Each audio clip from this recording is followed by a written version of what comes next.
Please call roll. Yep. Demore, present. Shields, Here. Wagner, Here. Walker is absent. Murphy. Present, we have a quorum.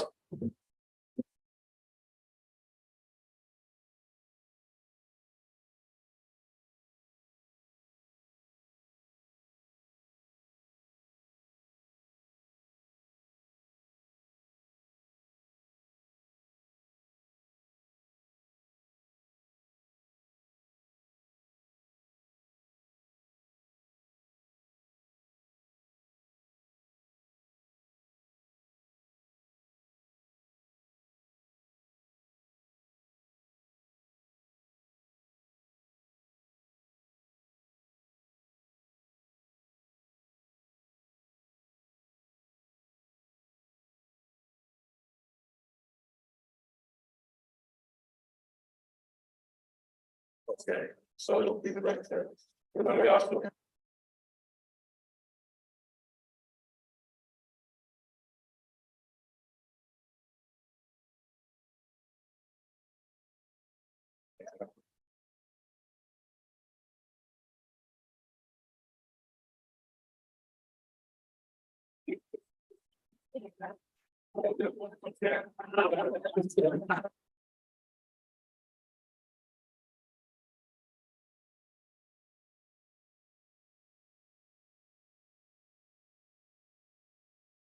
From social district for this.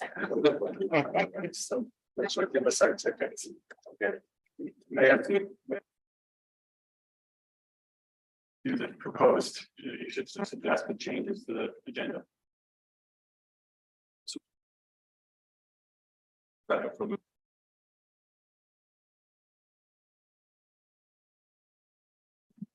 Yes.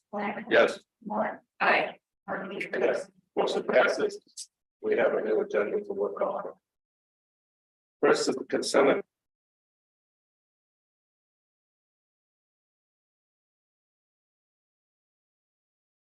The regular session minutes as well as the August 8th, 2023. Joint session between City Council and the Planning Commission. As well as acknowledge the receipt of certain transactions that have occurred since August 7th, 2023. I take it to council for possible motion. So moved. Second motion. I have a motion from Ms. Demore and a second from Mr. Shields. I go to any other questions or comments? Make sure. Go to Ms. Beck for approval, consent agenda. Demore. Aye. Shields. Yes. Wagner. Yes. Murphy. Yeah. Right. This is your opportunity. We have a section that says public comment. This is your chance to address council on any matter that you feel you would like to address. I ask that if you come up, you do your full name, full address, and then if it's something that's on the agenda, please wait until the item comes up. Otherwise, is there anybody in the agenda audience that wishes to discuss anything with council? No, there being none. We move on to, please, we're skipping the city manager's updates today. And we're going to old business, and this is second reading, possible adoption of proposed sign ordinance amendment concerning projecting nameplate signs. I turn it over to city manager Shane Horn. Thank you, Mayor. This is our second reading of a sign ordinance change that was passed on by the Planning Commission unanimously. So this is for properties that abut the west side of Pennsylvania Park between Bay Street and East Mitchell Street. This would allow them to have a projecting nameplate sign in addition to other signage as allowed under this ordinance. So this, again, this is on for second reading and adoption. Any other discussion? Ms. Demore, So moved. Mr. Wagner, and support. So I have a motion from Ms. Demore, a second from Mr. Wagner. Any other discussion? There being none, I go to Sarah Beck for roll. Demore. Aye. Wagner. Yes. Shields. Yes. Murphy. Yes. Now we're on new business. And that's the add-ons. And it's a request for premise tasting room permit for the Piper LLC at 923 Baxter Street. Do you have any questions for the owners?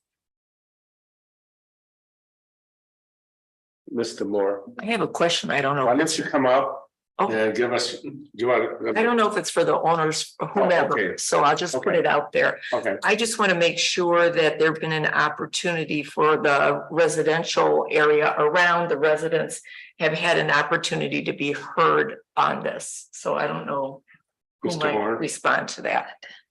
On this specific topic, no, we have gone through planning commission. We've gone through our site plan pre-construction meeting. So this has been a project that we've been working with the owners for quite some time on. So everybody knew from that standpoint that it was going to be a tasting room. I think there were some assumptions, and I don't want to speak for the owners, but maybe there were some assumptions that after planning commission review and city staff administrative review, that the process would move on to the liquor control commission from that point. And that's really not our process, and apologize for the misunderstanding. But I think we're at that point that the owners need to get this in front of the Liquor Control Commission, and this is the body to be able to authorize that to move forward. So that's kind of why we're in front of you now.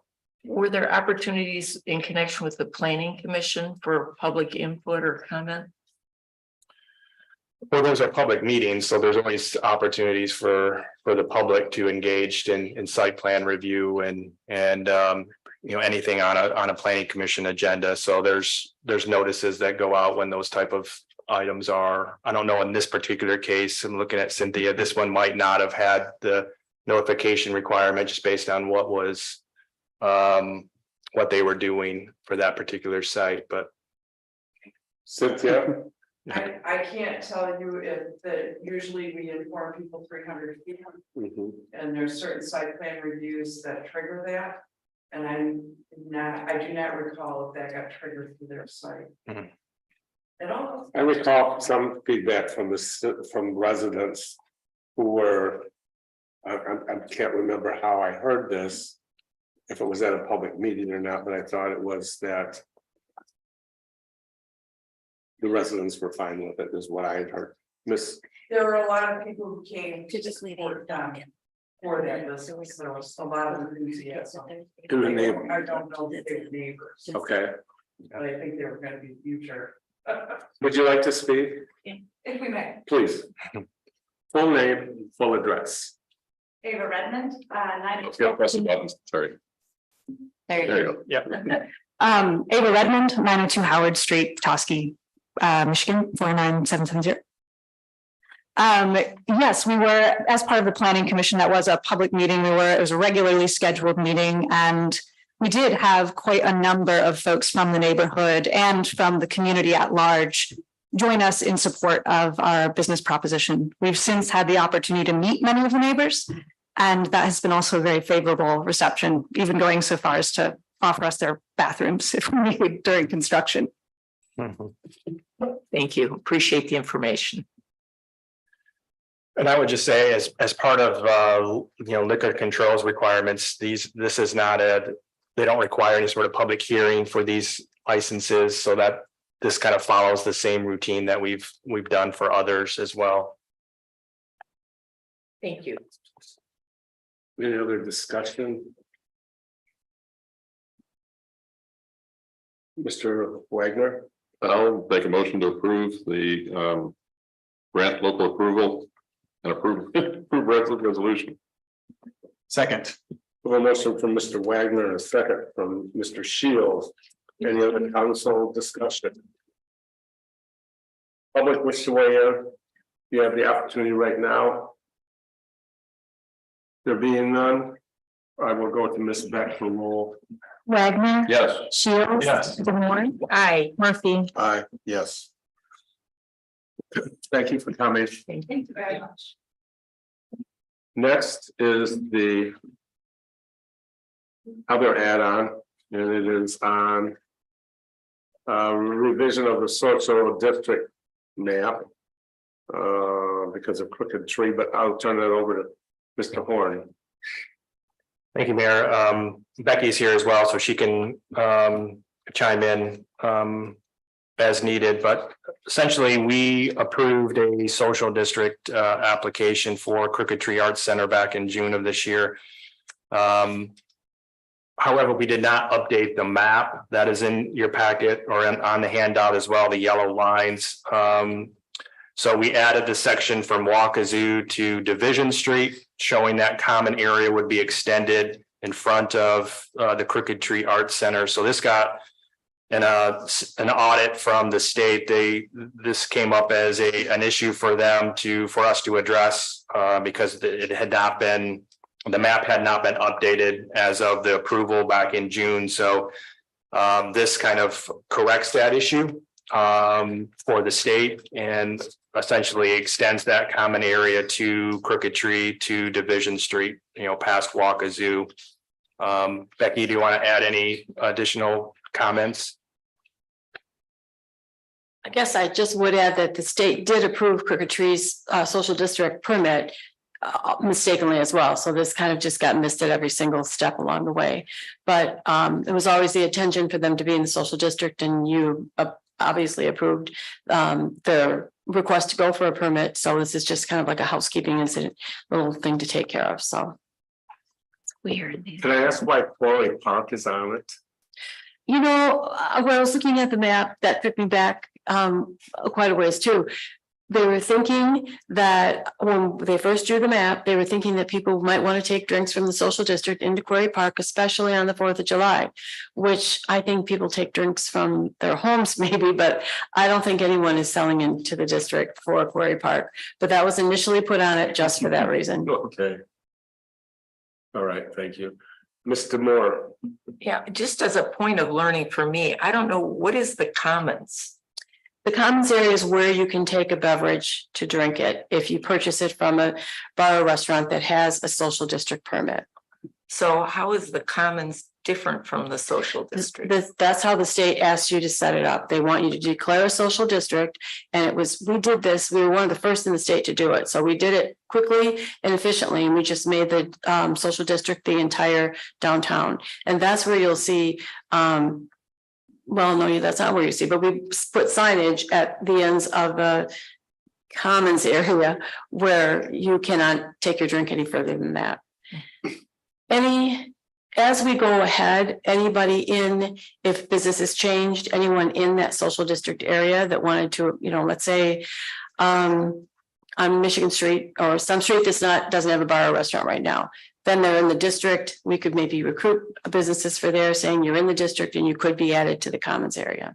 I believe that's the thinking of the state, but they do define it 2 different ways. So both those designations, the social district and the commons, are state designated. That's what they asked for, yes. Well, honestly, Tina, they're locally designated by the local government. They're designated by us. And then we file this with the state. So they have that information. And then when someone comes and asks for a social district permit, then they look at our map and see if they're on the map. And if they're on the map, then they say, okay, you can have it. And they missed it as well. They found it actually when Malted Vinyl is now in the process of getting their social district permit, and they found it when they were looking at their paperwork. They said, wait, this doesn't match. Is it true that you can have alcohol in Pennsylvania Park anyway, because it's a park? So Yes. It does not require you to have a solo cup with a sticker on it. Yep, you can bring it from, if you live someplace, you can bring it down in your yard into the park, and you can drink in any designated picnic area and that's designated by a picnic table. That's what I've been told by. State.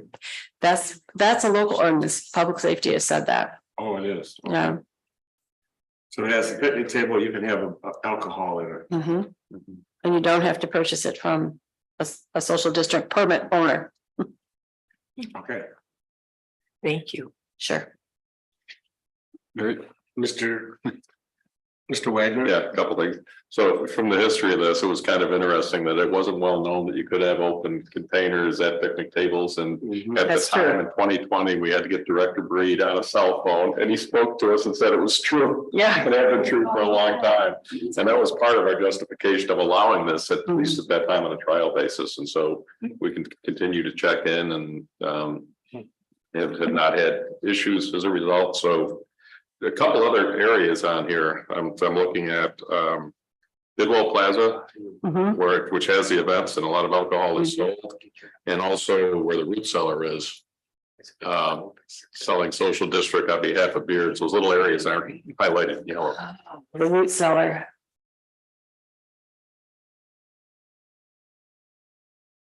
Sorry, I happen to know where bars are. Yeah, Where's that, Brian? It's just the down below bar, Mhm. and where the social event was this past weekend. And there were a lot of people with their social district cups. So, okay, we'll be back next meeting because we'll be updating that. yeah, So we approve it the way it is now or wait until next? I would hope, yeah. Huh? Yes, I would hope that you would. And then we might have to approve it again to conform. Do I have a motion? So moved. Support. A motion from Mr. Shields, second from Mr. Moore. Any other questions or comments? I go to Ms. Beck for roll. I didn't get who seconded. Because I didn't hear the comment about the seven more. You did.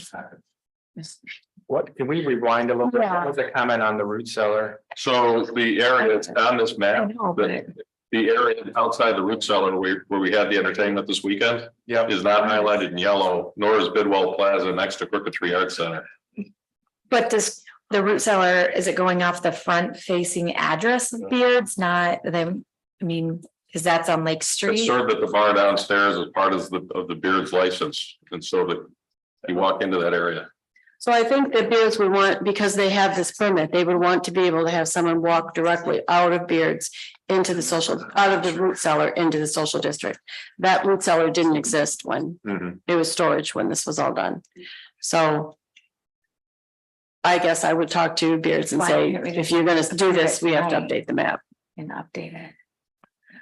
As we want to try to get approval to just update it tonight. Yeah, Could I have an amendment? That would be wonderful. Have an amendment to your motion, Mr. Shields, to include.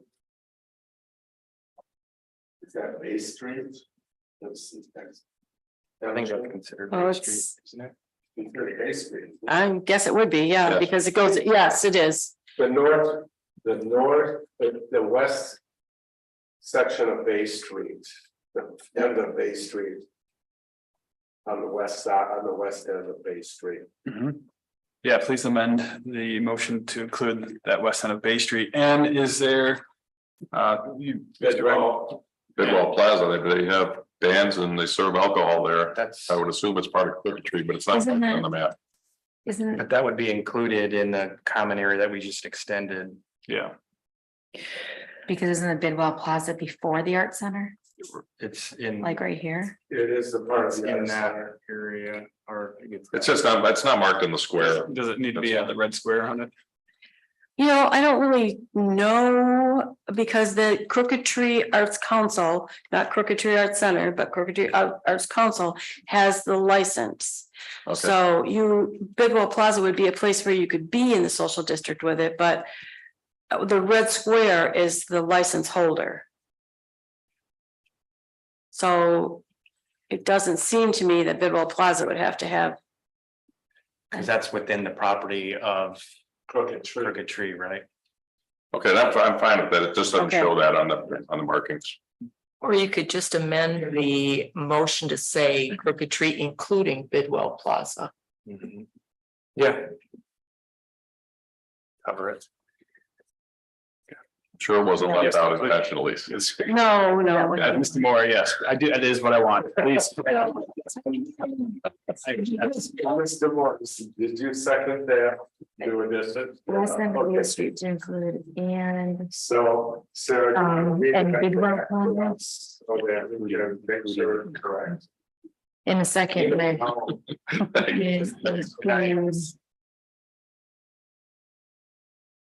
Okay. So the first motion was by Shields, seconded by Demore.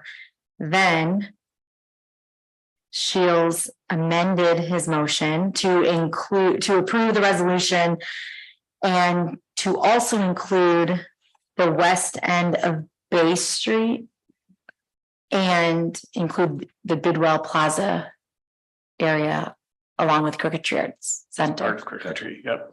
I'll type it out nicer in the minutes. Thank you. Okay, so, and Demore, did you second that one also? Okay. Any other discussion? Public wish to weigh in? And then I gotta, I go to Sarah Beck for roll. Shields. Yes. Demore. Aye. Wagner. Yes. Murphy. Yes. And you are also dismissed if you wish. Thank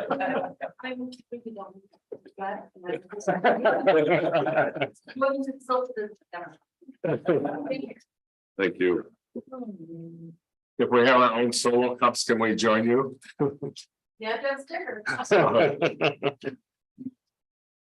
Okay, now getting to back to the regular new business, is the discussion of the Maple Block Flats financials and incentives request. Turn it over to Shane Horn. Thank you, Mayor. So I haven't seen who's all on the Zoom platform this evening, but we should have the developer and his team. Mac has joined us in the house, in the chambers. We appreciate that. We have Jeff Hawkins, who's from Fishback, who we have engaged with to provide an overview for the city. So Jeff is also on the line. And Jeff will be working with us from the city side to provide that oversight and provide that feedback to council as we move forward. So I guess at this point, Jeff, I'll turn it over to you and you can proceed as. Is it Jeff's? No, is that Jeff's? Not Are you? right. That one, smoke should be right. Oh, you want Smoke or Jeff? No, Hawkins? no, smoke. Looks like you just unmuted me. Yeah. There we So go. that was the only Jeff Smoke right now. Meanwhile. Okay, Jeff, smoke, you should be good. Great. Yes, I can hear you all. And Jeff Smoke with Great Lakes Capital. Appreciate your time this evening. I think there was a slideshow that we had sent over. Yes. Just kind of a summary of what we wanted to discuss tonight. And Shane, do you want to discuss the grant and the loan initially and then dive into the rest of the incentives, or how would you like to proceed? I think we can just talk about the overall financials first and then proceed down the agenda. Okay, great. So what we're going to share tonight is just a summary of what you all have seen before, hopefully provide a little bit more clarity and answer some of your questions and get into the details as far as you all would like to go. I know we have a lot, there's a lot going on with this project in terms of the capital stack and the structure that we're trying to achieve to make this work. So we'll dive right in to the next slide.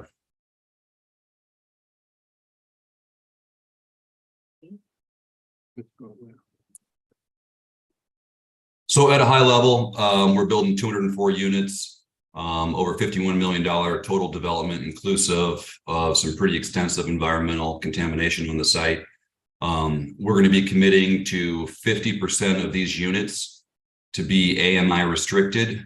What that means is they'll be in the rental range of 80 to 120% of the local AMI for 12 years, which matches the term of the Residential Housing Facilities Act that we can get into in a little bit more. detail.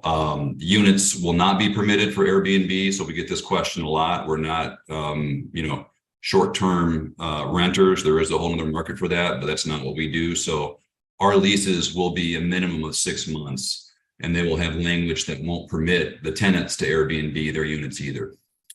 In discussions with the planning commission, we've come up with an easement for a bike path, about a 10-foot wide bike path along the front of the property along Standish.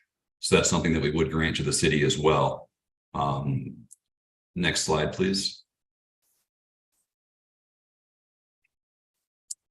So we have several different buckets of incentive, if you will. And so to make a project of this scale work at a very high level, I think we shared this at the last meeting, we're seeking a 30-year brownfield and the full recapture of those funds, with a portion allocated for the city, of course. But at a very high level, that's kind of what we're seeking, and how we break that down, we can get into here shortly.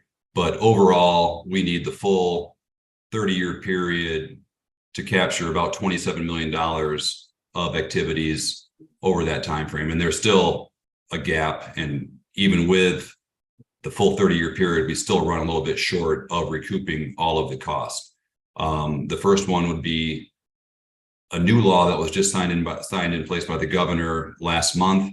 It's the gapping or financing the gap through TIF. So we've come up with a gap for the project, a financial gap. And what that means is, how do we get to a project that makes sense for us from a financial modeling perspective? And so we can dive into that shortly as well. But that's new. That's administered by MSHDA.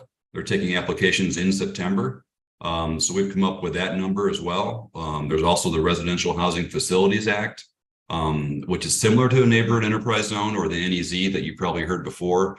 But the NEZ wouldn't work for this project because you have to have a commercial component in each one of your buildings that you're going to be getting the NEZ on. So Mac, our consultant there in person, and I came up with this incentive instead. And what this is this is a 50% abatement, a 50% tax abatement on the units that you are designating to be AMI restricted. So when you take a step back, it's really effectively, if we're committing to 50% of the units at an AMI restriction, we'd be getting a net abatement of 25% on the overall project.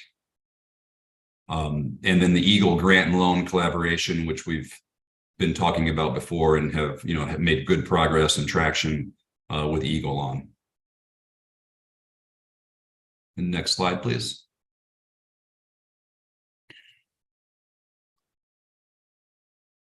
And Mac, feel free to chime in when you'd like to, but the brownfield TIF reimbursement, we have a pretty robust environmental cleanup. We've been working with Eagle. We've done several rounds of soil borings and testings, and we're coming up with a final plan to satisfy them. That's included in the TIF reimbursement, non-environmental activities, special foundations and things like that. And then all the housing development eligible activities as well. The gap is what we just talked about in terms of being able to, it's a new novel way to spur, affordable and workforce housing developments. And it's going to get a lot of traction across the state. The city share of the TIF recapture for the brownfield is approximately 25%. And so what we heard early on in our meetings is there was a need to set aside an allocation for police and fire. And one thing we came up with is setting aside dollars for a capital improvement project. And Mac can get into the details on the breakdown of what that means for the city. There is a reduced effect of that allocation to the city if you're going after services, but if you go after a capital expenditure, you get to truly capture the whole amount. So it becomes much more impactful. Again, Mac, our brownfield consultant and environmental consultant, can share further detail on that. The next slide, please.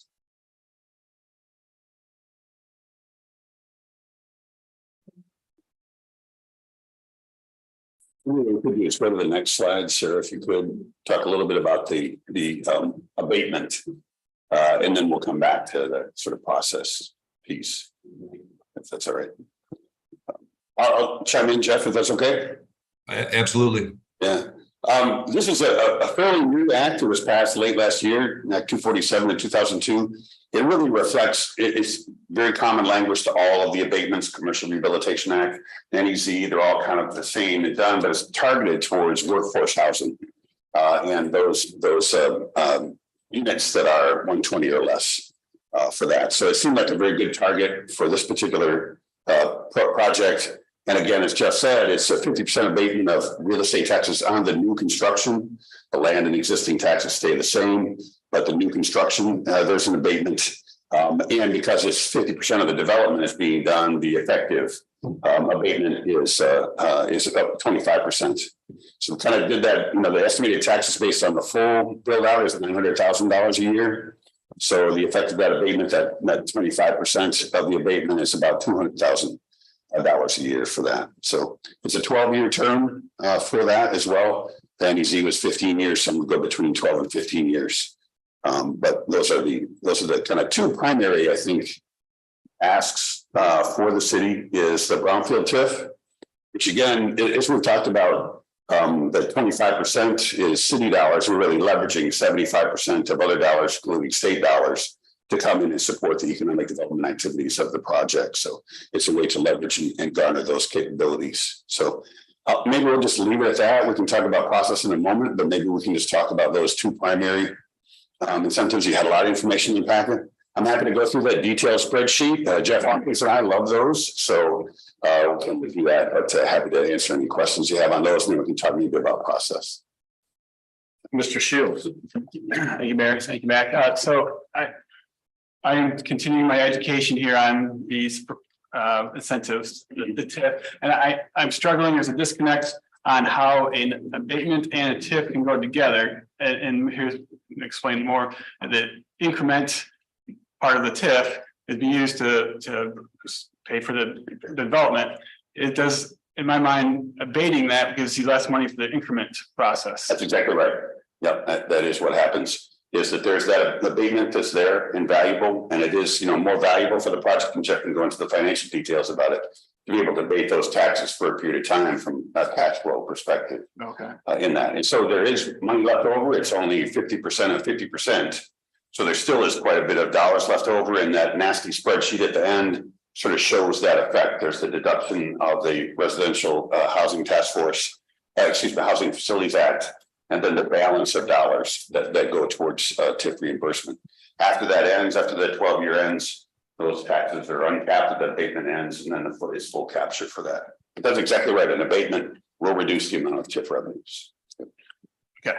Well, we're still paying in $675,000 forecast for year one. So it's still a significant amount of dollars going in, as real estate taxes. But from a developer standpoint, it's always better not to pay any taxes if you can, because your TIF recapture, you never collect 100% of what you're paying in, right? There's always slippage. So this is a very relatively small abatement, and then still significant taxes. And I will say that these taxes, we develop all over the state in the Midwest, and these are coming in at $4,400 a unit. 2 years ago, we're forecasting $2,500 a unit. Other parts of the state now we're forecasting, $3,200 to $3,400 a unit. So these came back, extremely high. We spent a lot of time with the assessor also getting this analysis done. He reviewed all of our plans, our square footages, and so forth. And so he thought this was a pretty good estimate of where they would be. But to get back to your question, abatement and TIF. Full abatement and TIF wouldn't work, but a partial abatement and TIF do work quite well. Shane? I just want to add one other comment if I can, Jeff, excuse me, is that it's a big ask on a brownfield. There's a lot of money there, a lot of money generated. It's a big ask. The actual expenditures, or the actual TIF reimbursement, is based on actual expenditures. So you have to kind of document what those are. We put in some conservative budget numbers. We've worked to get $3 million, $2 million worth of grants and $1 million loan to help offset some of those costs. And we're only talking about that balance for that. And it depends on what those taxes actually are set at, at that time. Those could increase a little bit more than what's anticipated or be a little bit less. But this sort of sets the budget and we have to document all of those expenses. Finally, when the project is done, of invoices and all of that information. So this is really like a big budget document. And then, it's our projection that it will probably take a very long time, maybe 28 years, maybe something, maybe if we end up being able to avoid vapor mitigation on, a lot of the buildings, and we're working to do that, that may really reduce that cost. Special foundations, we've got a big number in there, but there may be some ways that we can do spread footings and not have to do geopiers. So all of those things are kind of happening, but it's all based on the actual expenditures that are documented for the project.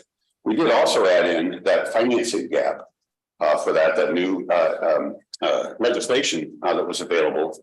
And so that is really kind of taking a look and able to do a good part of being able to close the gap using those TIP revenues, only with 25% of the city's dollars and 75% from other taxing jurisdictions. So that's kind of a one way that we're trying to do that. But it's a big number. As I've told you before, this is one of the more complex sites I've had to deal with all of the bad issues, big demo costs, big environmental costs, big structural costs. But that's the plan and that's the approach. And then as we go through the implementation, we'll have to document all of those expenses. So, excuse me, Jeff, didn't want to jump in there. No, and I just to piggyback on your comment, Mac, the number is large, but the payback period is a very long time. And so a big chunk, Mac probably knows it, is interest cost, right? And we only factored in interest on years 1 through 15.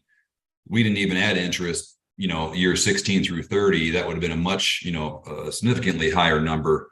So a big chunk of that is simply the time, as you know, now, especially higher interest rates, the time it takes to pay that back, $1 today is, or $1 in the future is a lot less than $1 today, rather. So that is a big component of that number. Jeff Hawkins, did you want to kind of introduce yourself and chime in at this point?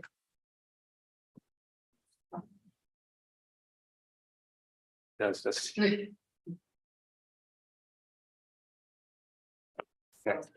You're saying a Petoskey share of the brownfield.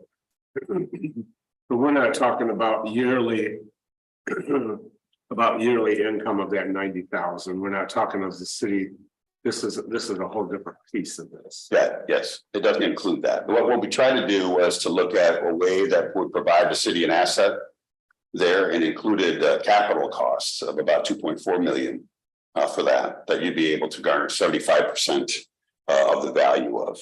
If we take down that cost, to provide $90,000, whatever that is, we actually have to take down the value to, 3 times that amount of the capture piece. That's on the line where the city starts at 44,000, something like that, and it increases on a yearly basis. Is that the line you're talking about, numbers? Yeah. Financial? Yes, yeah, I think so. You mean deep in the spreadsheet? Deep in the spreadsheet, it starts at 44. Yeah. Grows over time to 91 or something like that. Yes.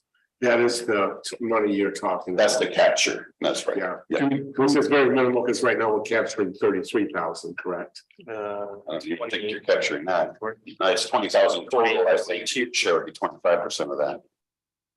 Mistaken. Well, if whatever the cost is, the city isn't. Audrey, don't we get about 40% of taxes that are collected off of a piece of property? The city, 40%. Turn your mic on. don't we get about 40% of a piece of the property that's collected in taxes? Yes. The rest, the other 60% goes to Yeah. ISD, sinking funds, library, blah, blah, blah. Yeah, Right? about 38%. We get 38%. Mhm. Okay. On a non-homestead property? Yeah, non-homestead, correct. Shane? Mr. Moore. Yeah, Jeff Hawkins, is that, would you want to introduce yourself and chime in at this point? Sure, I apologize for that. I'm remote and limited signal here, but so Susan Wenslick with Fishbeck and myself are kind of working together on this project. I know she's been very focused on the Eagle grant loan process. I've been starting to do a review of the financials related to the overall project and the incentives and so forth that are being used. Mac and I have worked many years doing this type of thing. One thing, like I said, we just got the spreadsheets today, so looking at it from an Excel perspective versus a PDF makes a significant difference in amount of time and effort to look at things. So I haven't had a deep dive there, but the one thing that obviously was a major point of your presentation was the Residential Housing Facilities Act tax abatement piece. And my understanding of this relatively new legislation is that it's a specific tax, not an abatement. So my understanding is that those taxes would be basically a specific tax. So it's no longer an ad valorem tax for basically 1 to 12 years, however long you approve it, not a 50% abatement. But that's something that we can obviously explore together, but that's my understanding of the act. Right, that's really that specific tax, and Jeff, as you recall in those conversations that we had, that was added as a capturable tax in the recent legislation as well. So that was kind of a missing piece, but was added for capture of that specific tax as well. So I think it is a capturable tax, but yeah, we can talk more about that. Please explain. Yeah, okay. So, yeah, for some reason, they decide to create the specific tax on these tax abatements, which is 50% of the actual taxable value. And it's not considered ad valorem tax anymore. And that's where a lot of brownfield tax is. But there were provisions in Act 381 originally that allowed you to capture the specific taxes under NEC and Commercial Rehabilitation Act, Commercial Revitalization Act. That was a little bit of a missing link. And the group that Jeff and I are on kind of said, hey, let's add that in and make certain that these taxes, they're called specific taxes, but they're basically 50% of the tax available are capturable on that. So it is an ability for the Brownfield Authority to capture those taxes. Right, but I think we want to make certain of that as well. I think we want to be certain of that, and I think it's kind of a misnomer to call it an abatement, but I understand we're kind of on the same path there, but I just want to confirm that that's the case. And so basically from that perspective, you know, we're still looking at these numbers, try to help understand them so that we can obviously advise the city with respect to how this is all, you know, going to map out and what the implications are for the community. Okay, thank you. Questions, Mr. Moore? I don't know to whom to direct this, but I'm interested to know the all-in incentive cost to the city per unit. I have to do some quick math here. I mean, I wouldn't say it's a cost to the city because, right, you know, we're not getting a direct offset, right, without paying for it through the taxes, right? So it's all incremental to the city is how I would look at it. I think we can answer that question. As I understand what you want to do is we can say, what is the incentive package per unit? Much like Jeff talked about the $4,000. What is that incentive package? What are those kind of pieces? So I think we can gather that information, kind of look at it to make sense to support the shooting off a number and me trying to be math here. I think that certainly is a number that we can come up with. Absolutely fine. I appreciate that. Yeah. Can I ask another question? Mayor? Please, it's your floor. I know in your letter to us of August 8th, you reference the gap created by the loss in income created by the AMI restricted units. I'm interested, given that AMI range is 80 to 120%, how the gap is calculated. Yeah, it's a great question. And so, you know, when this legislation came out, we went right to MSHDA to ask them, how are you going to quantify a financial gap, right? This is not a special foundation, or it's not, you know, hauling off, you know, tons of contaminated fill, which you can easily quantify. So, and it's a physical cost, right? So how can you quantify that? And so MSHDA does not have any guidelines right now. So this is such a new program. I just talked to the director earlier today about it as well.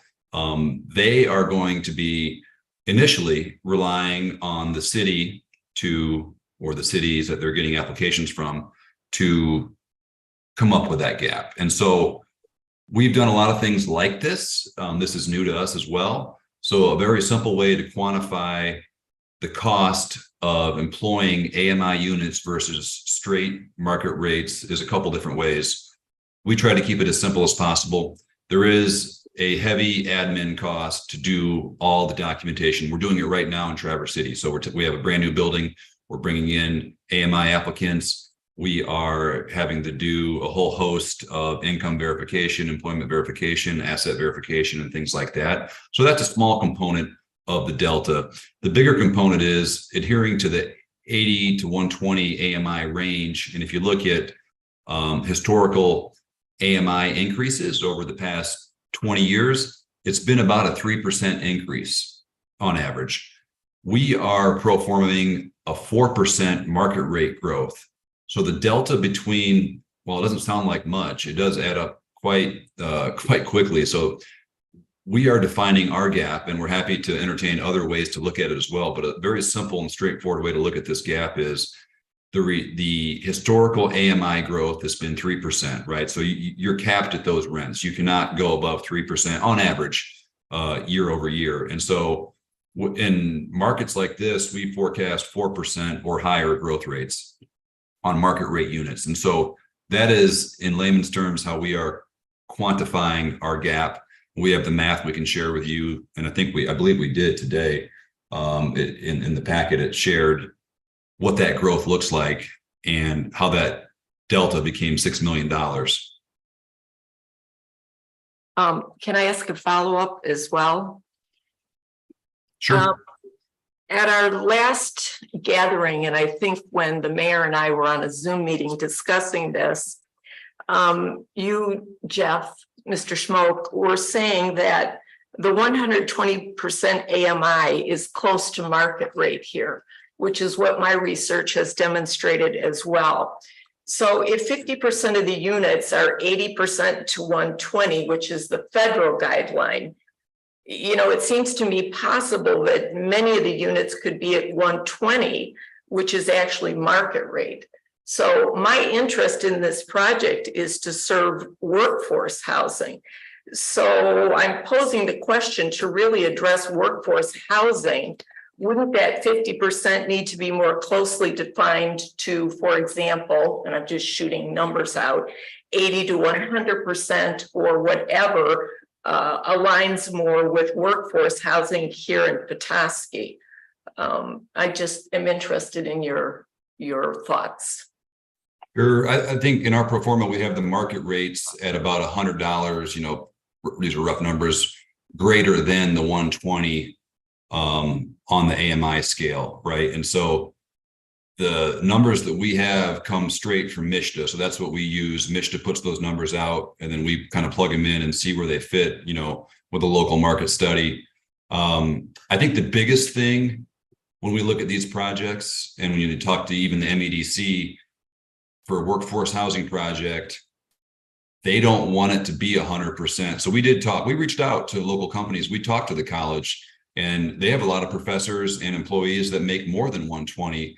And we don't want to be exclusive of those people also, right? So in a small market like Petoskey, where there is big demand, across the spectrum, a project of this size, I think you'd really put it in jeopardy by turning away potential applicants that do make more than 120, just in order to make the project viably, right? To make it financially viable, because I think there is a big risk in not trying to capture everyone out there, or a good percentage of everyone out there for these units. I understand what you're saying and can appreciate it. I think if you were in a much bigger market, yes, you could do 100% AMI restricted units, but we do have some that are just above that 120 threshold, which is,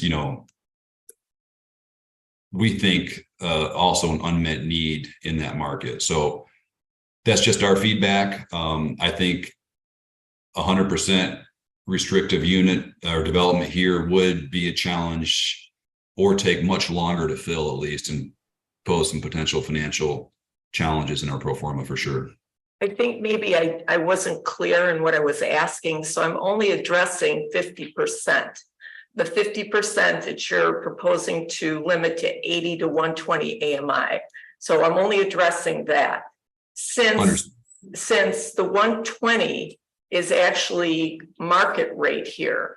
If there isn't some further delineation that's narrower, couldn't we end up with that 50%? All or a large portion of it being at market rate. That's really the essence of my question. Yeah, so I think market rate is a little bit higher than 120, but it is close.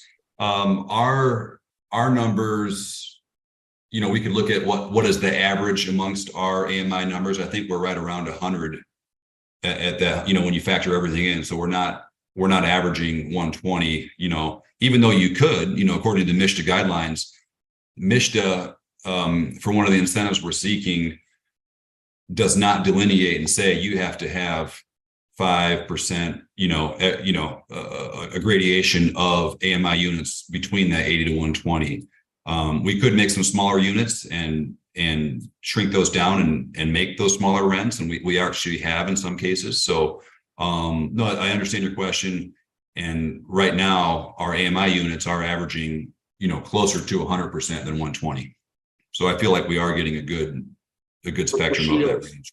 Thank you. Mr. Smoke, just following up on this right there on the process, then correct me, is this correct, my thinking, that the applicants who apply for an AMI unit, you price the bedroom based off of their income, versus what I had maybe come in here thinking, you have the choice to set the price on all of them being 120% AMI.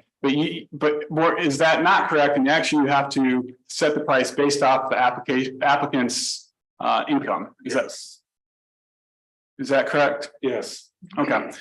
So you can't predict then how many necessarily will be at a certain AMI then. Correct.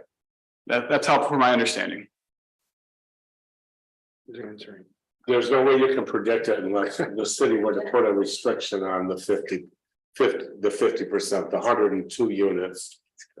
Right now, all 204 could go for 120 AMI. What if they had Better. What if they had 100 applicants of families at the 80% AMI level?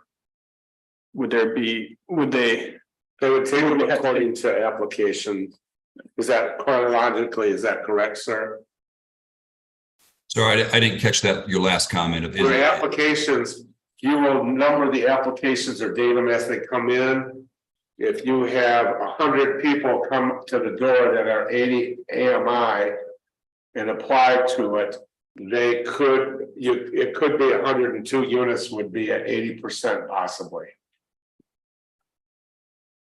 Yeah, well, there, we don't have them, I'd say. You're not going to, Jeff, you're not going to go and say, well, we've already got 70 at 80%, so therefore we are not going to rent them out unless they're 120%. Yeah, we're going to rent them out. I mean, obviously, when we start leasing up, there's always, you know, constant adjustments, and but you know, our commitment would be to stay within that range. And what I can say now with our pro forma, because we do want to get them leased up. If they're too high, you know, they're not going to lease, right? So they need to be competitively priced. So right now, on average, we're right around 100% for those units. So we have some closer to 80. A couple closer to 120, but on average, they're around 100%. If that makes sense. So I'm still unclear about the answer to both Derek and the mayor's question. So do you allocate a certain number of spots for 80, 90, and 100? Or no, does it just depend who walks in the door, what the need is? Yes. Yes. Thank we do not. We do not allocate per income decile range. Thank you. And MSHDA, you know, MSHDA does not require that. That's, you know, that we're trying to adhere to their program, and they don't require that. The guidelines are between 80 to 120. Mr. Moore. And now with the missing middle money, are there further requirements for AMI or no? No, that requirement is similar to the abatement in terms of how it's, I'm not 100% sure on how it's implemented, but I'm guessing those are both administered by MSHDA. And just a quick update on our project, we did receive a conditional award for the missing middle. We didn't get it on the first go around, but they called us up and they're familiar with Great Lakes Capital and our track record.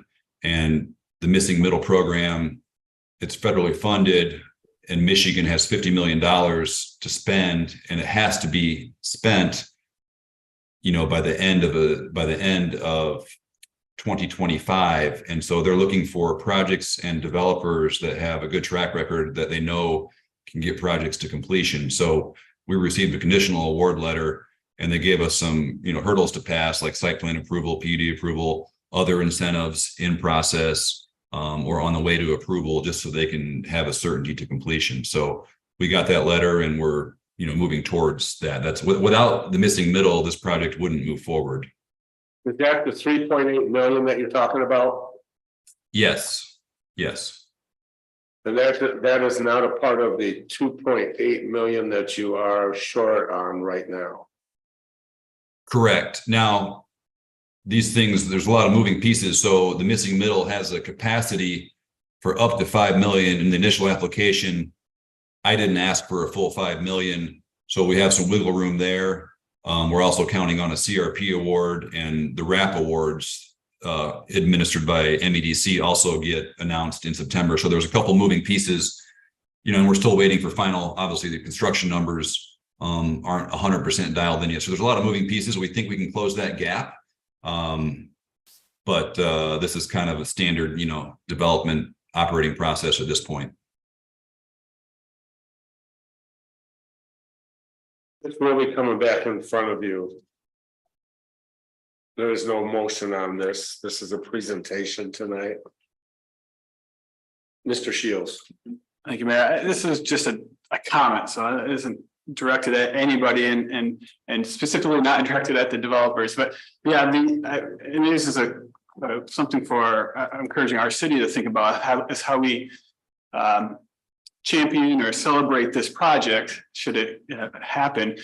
Looking at the ranges for the AMI, I can see easily misconstrued as we celebrate this as an attainable housing project or a workforce housing project, that the state of our economics, the state of our gaps of the wealth gaps we're facing as a nation. 1,500 to 2,000 for a monthly unit of rental. That is not going to be well received if we celebrate that as workforce attainable housing. I think it is true. It is meeting those AMI targets, but I don't know if that should be the emphasis of this. I mean, because that was almost sound disingenuous that $2,000 is let's celebrate that as workforce housing. It is the state of prices, but what I'm thinking about is how to celebrate this, and it is a win for sure on a site that is contaminated, a brownfield site. So turning that site green is a win. 200 some houses or 200 some units is a win, and that should be celebrated. I'm wrestling with the $2,000 price per unit as a workforce housing label. What type of person, give us for instance on what type of, if you work 2,000 hours a year, what kind of income are you talking about of a job? What type of person are you talking about? Help us. Right. So at a service worker making $20 an hour is going to. That's $40,000. It's 40,000. So two income earning household 80,000. That would allow you to afford the $2,000 price tag. But it isn't taking consideration. I guess I am lamenting the AMI measure that doesn't account for a lot of other transportation costs and other costs. And this is nothing on the developer. That's why I say this is bigger. Is the market rate around what, 1350, something like that? Mac, I'm sorry. what's the cost of the market rate apartments right now? That's a Jeff question, actually. Jeff, what is the market rate that you're looking at? I look at it like on a, just real simple math, so 1,000 square foot apartment, right? That would be a nice, decent sized 2-bedroom apartment. A market rate would probably be, $1.85 to $1.95 a square foot. So that's your $2,000. So the $2,000 for a 2-bedroom apartment, that's the high end. I mean, we have a lot, I'm looking at my spreadsheet here, we have a lot that are in the $1,600 range, and I think you might be including utilities in that number, right? So we have a couple here I'm looking at, 963 square feet for $1,600. That's $1.71 on a square foot basis.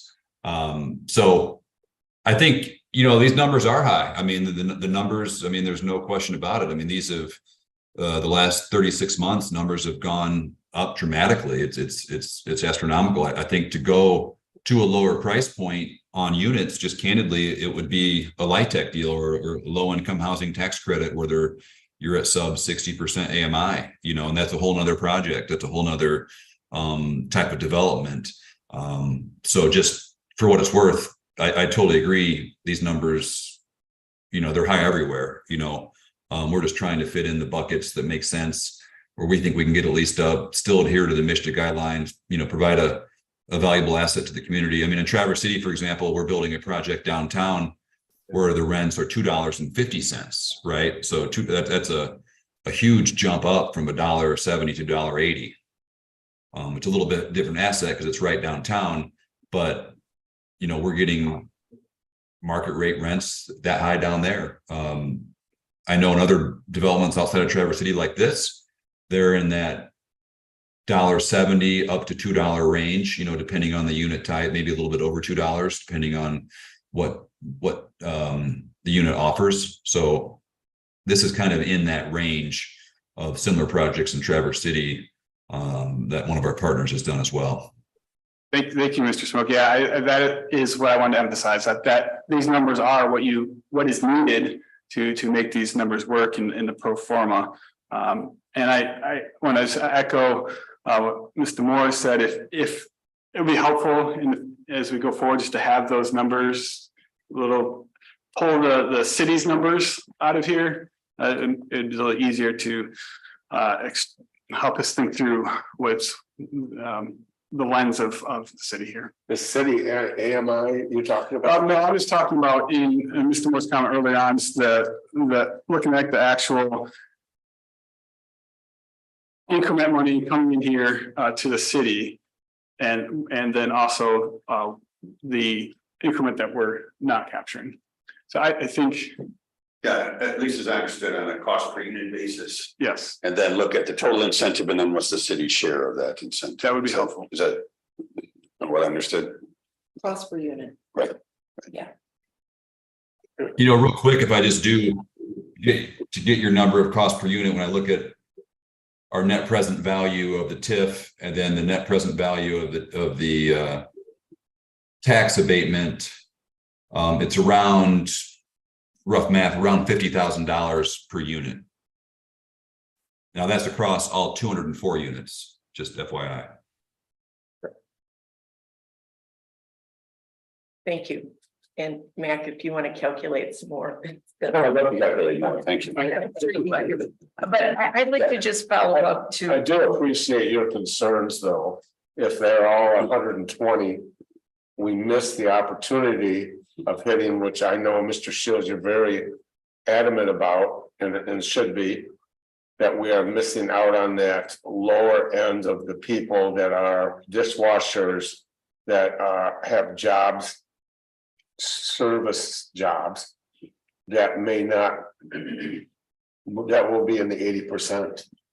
But I agree with you. I have concerns that it could be that They are not affordable for those people, but Mr. Moore. Well, just kind of continue the conversation that you began, Derek. I mean, we started looking at an incentive policy, so, and we haven't finished, we're still in that process, but I think the question is, what do we as a city with finite resources want to incentivize? Right? That's really the discussion. For me, it was interesting because we just recently got this report that assessed housing in Petoskey. And in there, it indicated that the median income in 2022 was $57,874. So if you use 30%, that's kind of a standard for what rent should cost, divided by 12 months is about $1,447 a month. And in the report, it also said the average gross rent was $996. I say that only to say that I think there's a lot in here to inform all of us in this context. So thank you.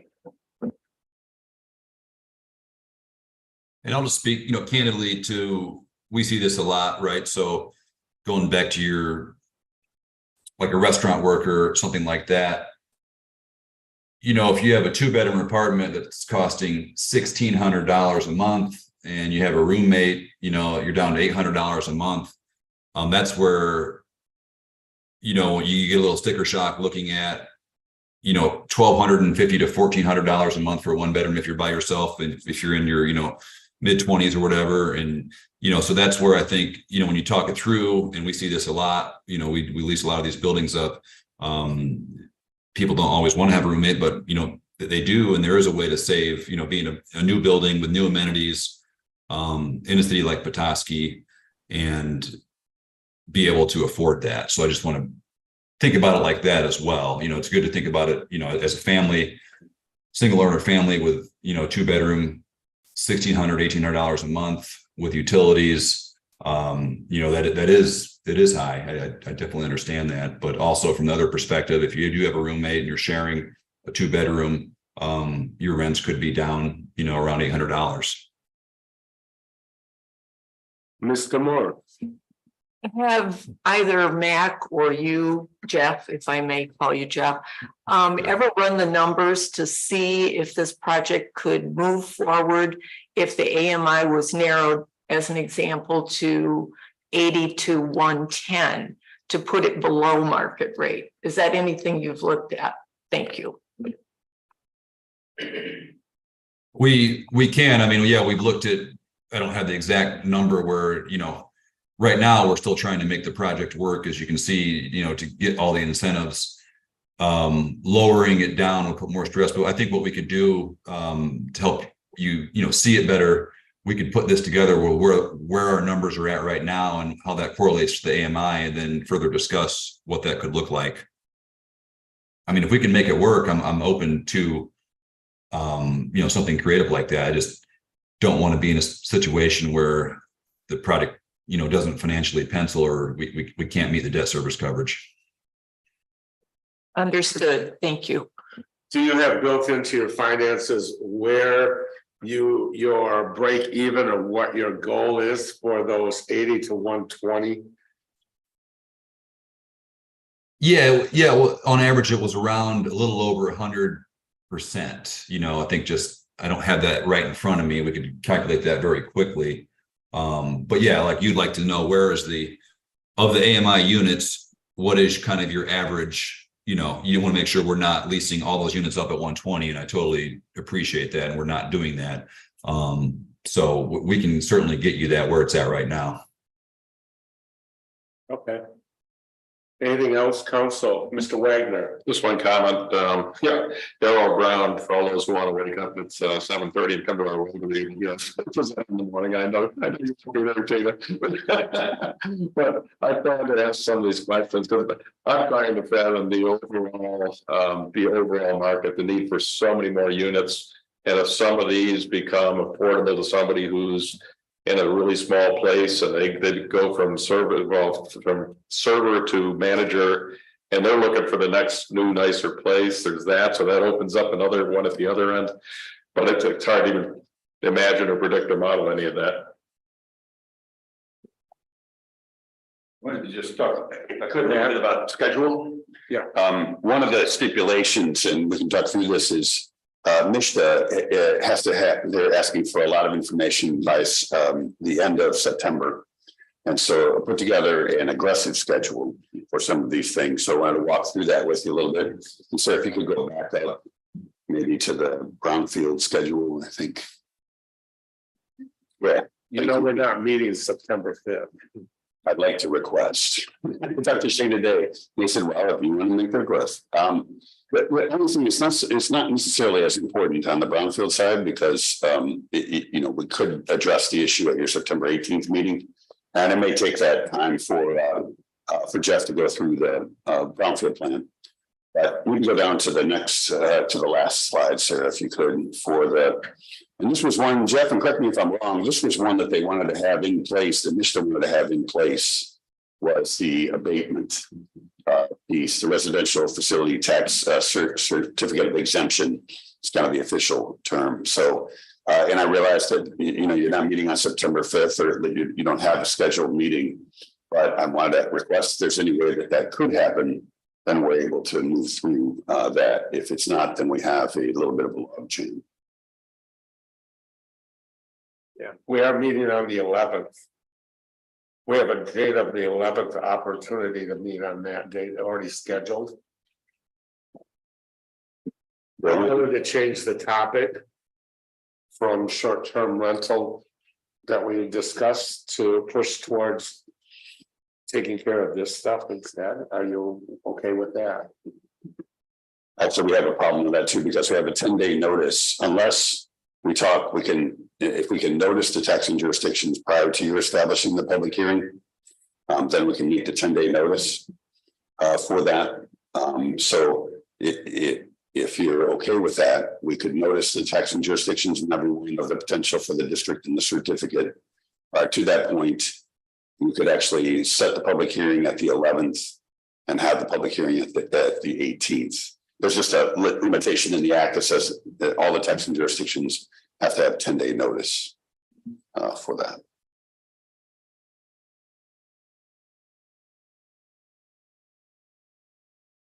And I will say that in that case, we can notice everyone.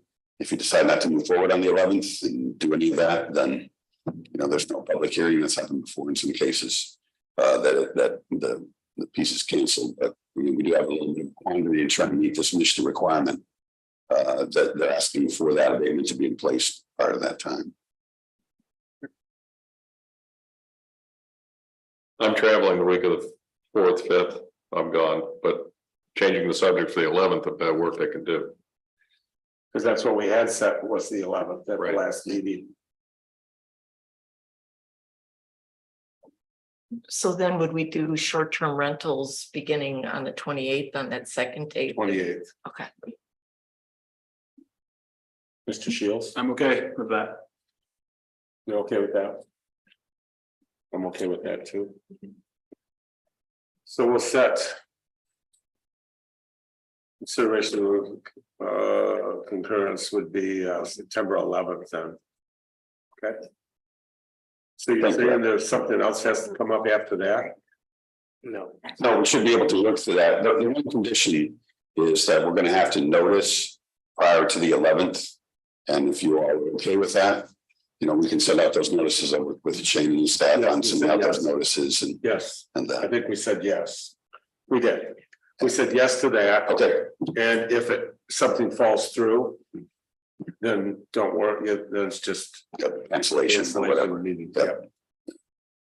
Mr. Moore? Yeah. Yes, no. Thank you. Thank you for the accommodation. I'm sorry, but Mr. says, gotta have this and for 3.6 million, 3.8 million, that's kind of worth it. The other component was the brownfield plan, and I'll talk a little bit with Shane about that and with Jeff and see if we can accommodate those schedules to be a little bit more flexible as well. So we had hoped to be able to move that through and get at least most of the way through the process. You must concur with the plan. The Brownfield Authority wants you to concur with the plan first. They want you to come and approve that first. I'll get that in to Shane tomorrow. He can send that to Jeff Hawkins. We can be in that process and then we can discuss Whether that can come up on the 18th, if you're comfortable in addressing that on the 18th as well. And then we can move through the Brownfield Authority process. That's their meeting is the next day. And then the county board would set the public hearing the next day. So wanted to have a little bit of flexibility, but I think if that's okay, we'll bring that to the 18th. Okay, council. You have more questions on this finance, I can tell now, or do you want to wait? You think I have more questions? I have a feeling. Why would you think that, Jeff? I don't think it's only you. I think Derek also has questions. You want to wait till, Yeah, I think they can wait and potentially, is there? I think it's important for you guys though, to send questions to Shane if you have them. For him to go back to And we can Smoke, respond and get that. Jeff Smoke and to Mac. Because if you have questions, I think that would help the process instead of coming to the 11th. And having major questions that can't be answered because they don't have the statistics there for you. Exactly. I was going to ask that. And also if we could get in the Excel spreadsheet to like, Mr. Hawkins mentioned, because then I can ask my questions and I could highlight and look at this Excel. Sure. Yeah, Shane has it and can send it out. Send that out? I thought I sent it out this morning.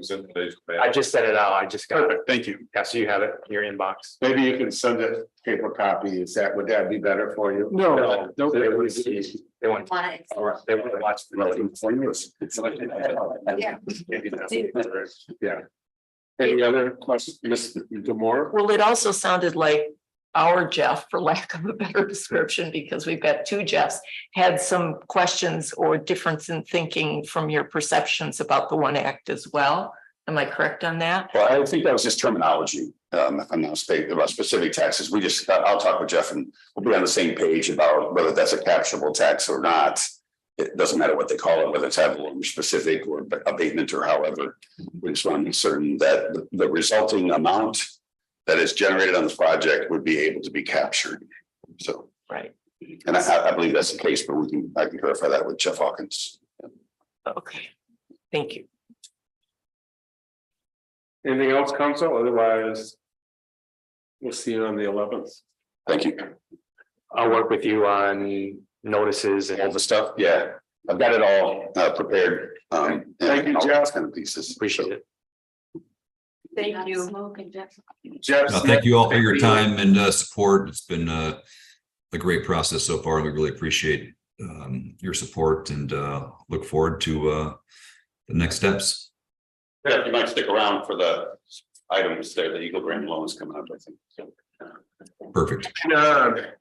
Let's see, adoption of proposed resolution authorizing execution of the Eagle Brownfield Grant and Loan Agreement for Maple Block Flats LLC, and I turn it over to City Manager Horn for this. Thank you, Mayor. So this has been discussed as well. You'll notice I broke this off into two different agenda items. This one being that we will have an agreement or contract if council chooses to move in this direction between the city and the state. So that's what's in front of you with this agenda item. There's two different, and there's a little bit of duplication here with the exhibits in the back end of these, but I wanted to make sure that you had the full packet, if you will. So there's an agreement for the grant, there's an agreement for the loan piece. But this item would essentially authorize the mayor to sign the contracts between the city and the state for the grant and loans for this project. The reason why this is on tonight is the state works on a fiscal year, October 1 to September 30. They need to have this buttoned up and have enough time for their review by September 15th. So they really wanted it. The last meeting, I asked for a little bit of a grace and she granted that. So I need to kind of move this, either move it forward or drop it off, if you will. I did ask the question, if council decides to move forward with the grant, which I assume, nothing's 100% straightforward, but I would assume this is pretty much close to that, the grant piece of this. Could we separate the grant and maybe take a pause on the loan, resubmit the application next state fiscal year, which would mean after October 1st, once we've had a chance to really get more comfortable with the overall financial picture. She did say that's certainly an option, but we would essentially lose our place in line. They have earmarked these dollars for us currently, set those dollars aside. She's not sure what ultimately that budget's going to look like. There's other things that those funds are going to go towards. So it's obviously it's the council's decision how you want to move forward. We're prepared to execute these documents, get them out, get them into the state's hands to meet their deadlines, if that's the desire of council. But the contract that's in front of you with this agenda item is a boilerplate contract between us and the state.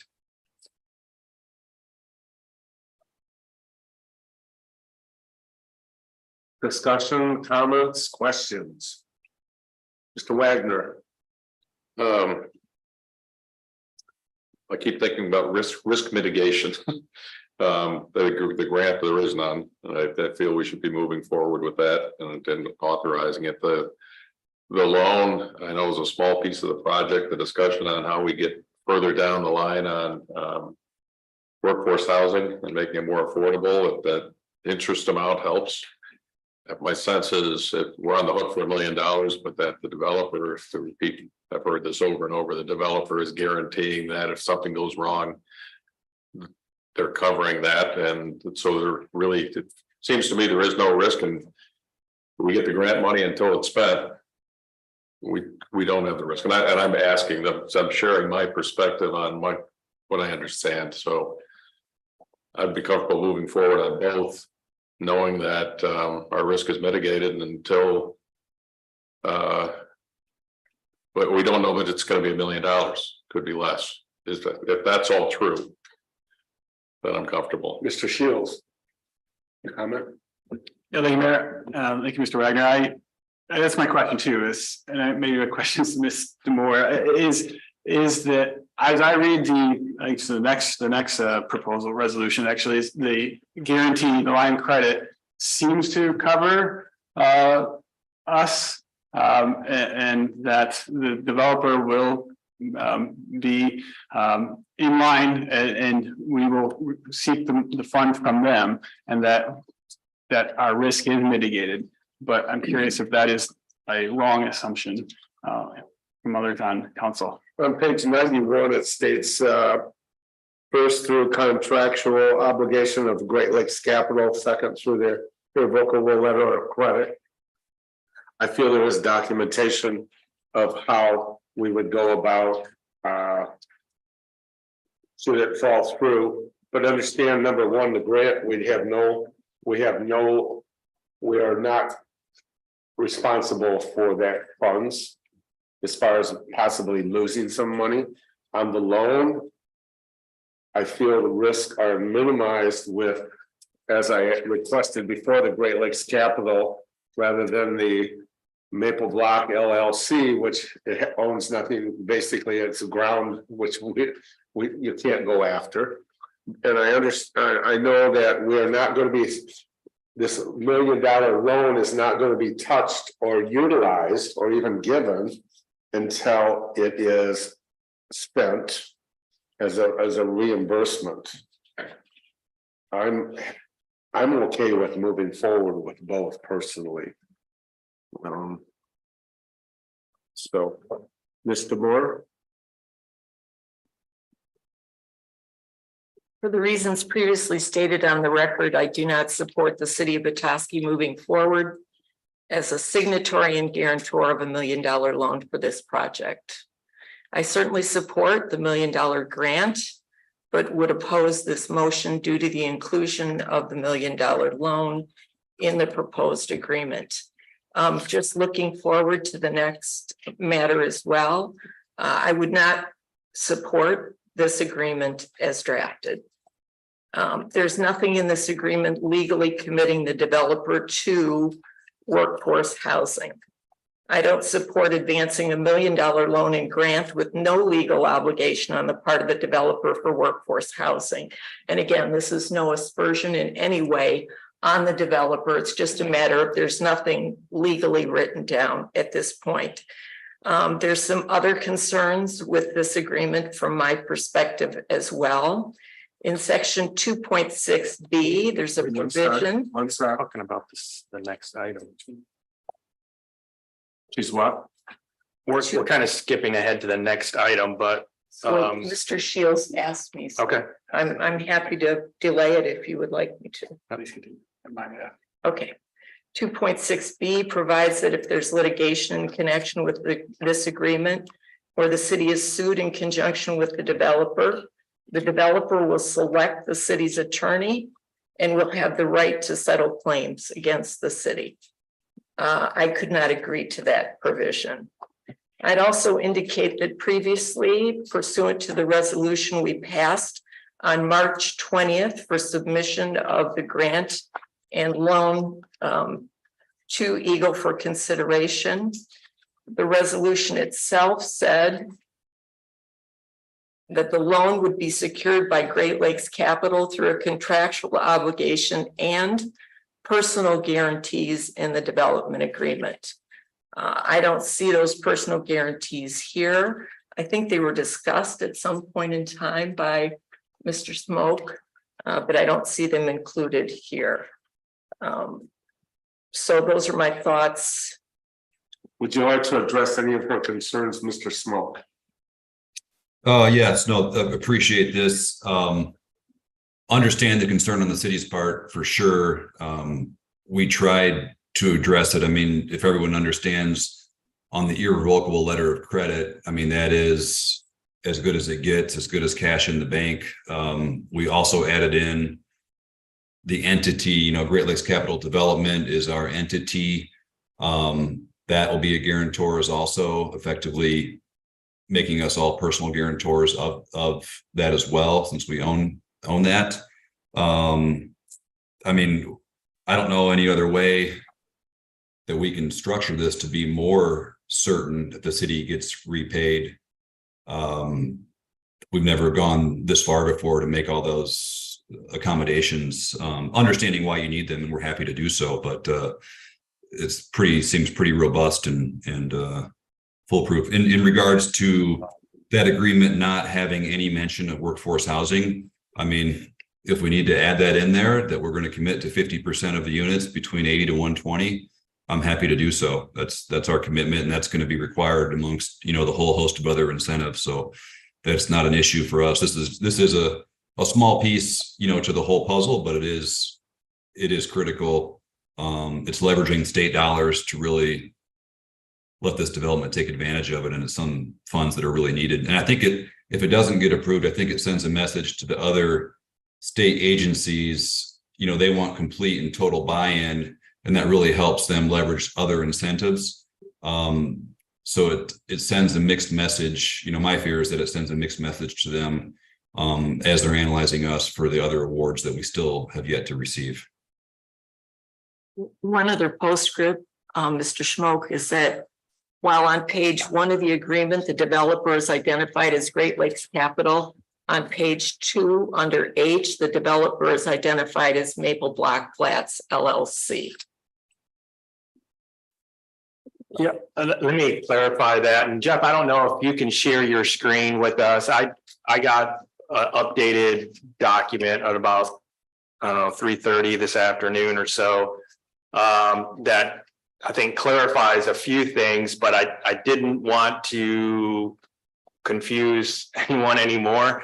So Jeff and his team sent me an amended agreement that spells out that Great Lakes Capital would be the guarantor, the financial guarantor, as Great Lakes Capital is the umbrella organization, if you will, but they're not the developer. Maple Block Flats LLC would be the developer for this project. So that first item would have both those entities, Great Lakes Capital and Maple Block Flats as the developer. And then the signatory page would have, if I can get to it, would have signatures by the developer, Great Lakes Capital, which Jeff is the managing director and principal.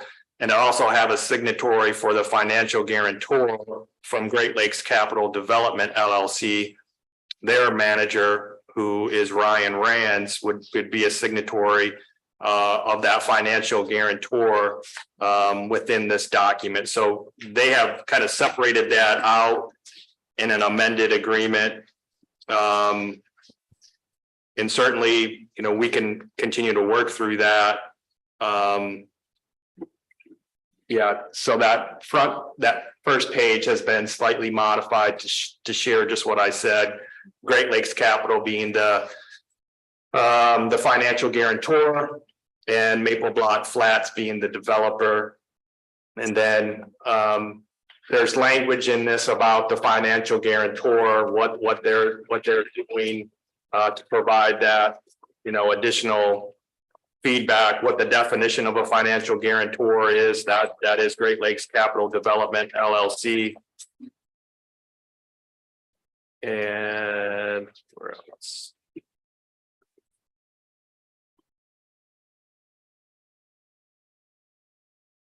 Wasn't sure how far we would get through this document, so I didn't want to. I don't like handing things out at the meeting typically, but this is time is of the essence as it normally is. So we can certainly go through that. Jeff, could you touch on Councilmember Demore's concern about designating an attorney? Is that something we could discuss and maybe smooth out any concerns there? Yeah, yes. I mean, yes, absolutely. What section was that again? Oh, apologies. 2.6B. 2.6, so.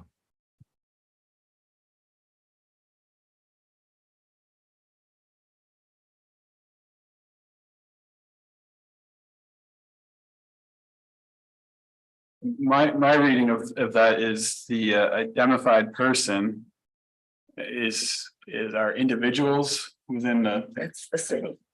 It's the city. Okay. I don't know, between our attorney, city attorney, and your attorney, if we could maybe come to an agreement that we could both maybe live with on that section. Yeah, I think we can talk through it. You know, generally, if we're paying for it and on the hook, typically that's why, you know, my attorney put that in there. But I think we can. I mean, we're happy to talk through if that's a pain point. I think if it's ultimately GLC on the hook, then we're going to want control over that, candidly speaking. But we can certainly talk further about that and try to get everyone more comfortable. I just wanted to address a process question, perhaps, of that, knowing that it's difficult to deal with all of this kind of discussion there. I think the hope would be is that we can move forward on the grant and the loan.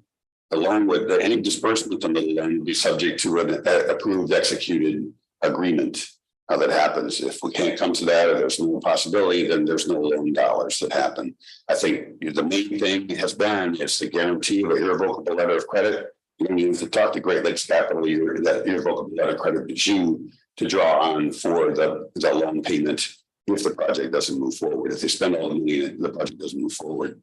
So I think if we can move forward on that grant and loan, get that in place, but with an understanding that without an agreement, we don't have any ability to access those loan dollars. The loan dollars are controlled by the city. And so we can work through any of those kind of stipulations for that subsequently. And we make sure that everybody is satisfied with all the provisions of the development agreement. But I think that the key thing is that Great Lakes Capital is guaranteeing the payment for the loan with their standing. Yeah, Mac, that's a great point. I mean, this is just the agreement for the state there. I mean, before the city were to disperse any dollars, we still have to have an agreement, you know, with Maple Block Flats and the city. And so this is just one step, just that initial step in the process, you know, to keep that moving. There still needs to be an agreement worked out. So there's really no risk from what I see on the city's perspective, even absent all the other guarantees and letter of credit until we have a developer agreement worked out with the city. So what we would be approving on B would be a resolution authorizing execution on the grant and the loan. But for C, it would not, it would involve the implementation agreement that has yet to be finalized. Okay. We would essentially table that. So C would be tabled until our attorney had a weigh in on this, until we've got more facts straightened out with Shane being involved with that piece to answer questions.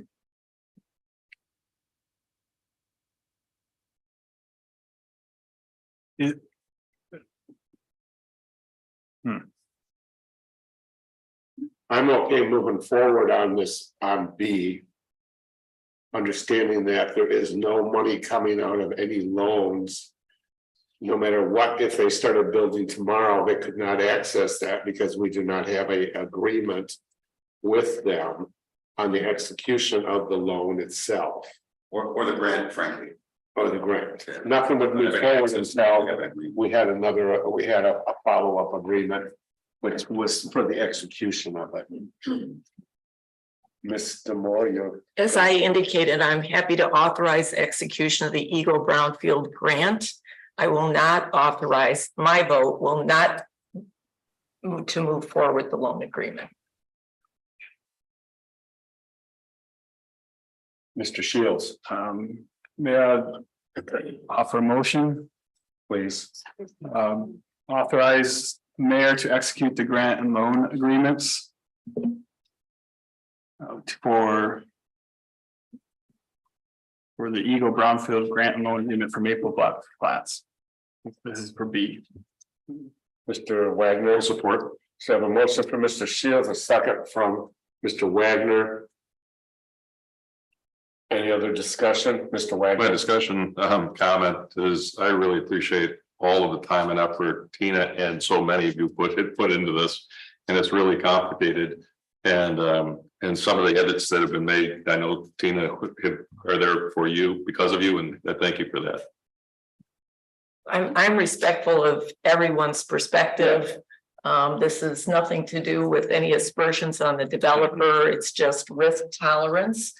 And I take very seriously my role as the fiduciary of city funds. And again, for the reasons I previously stated, I just can't move forward with the loan aspect. Thank you. Okay. Understanding that the loan aspect would not. I understand. Okay, Thank you. all right. Any other discussion, council? Does the public wish to weigh in on this at this point? If they are, please step forward with your full name, full address, and you can speak to council. Is there anybody online? There are, but no one has raised their hand. Would you, okay. Miss Beck, would you do roll on that motion? Shields. Yes. Wagner. Yes. Demore. Nay. Murphy. Yes. Now for C, I'm going to ask that we table that. Council, Does that, a question for tabling that, is that still a time frame? We're okay with the. Yeah, that timeframe fits. The Eagle, they just need the agreement for the grant and loan.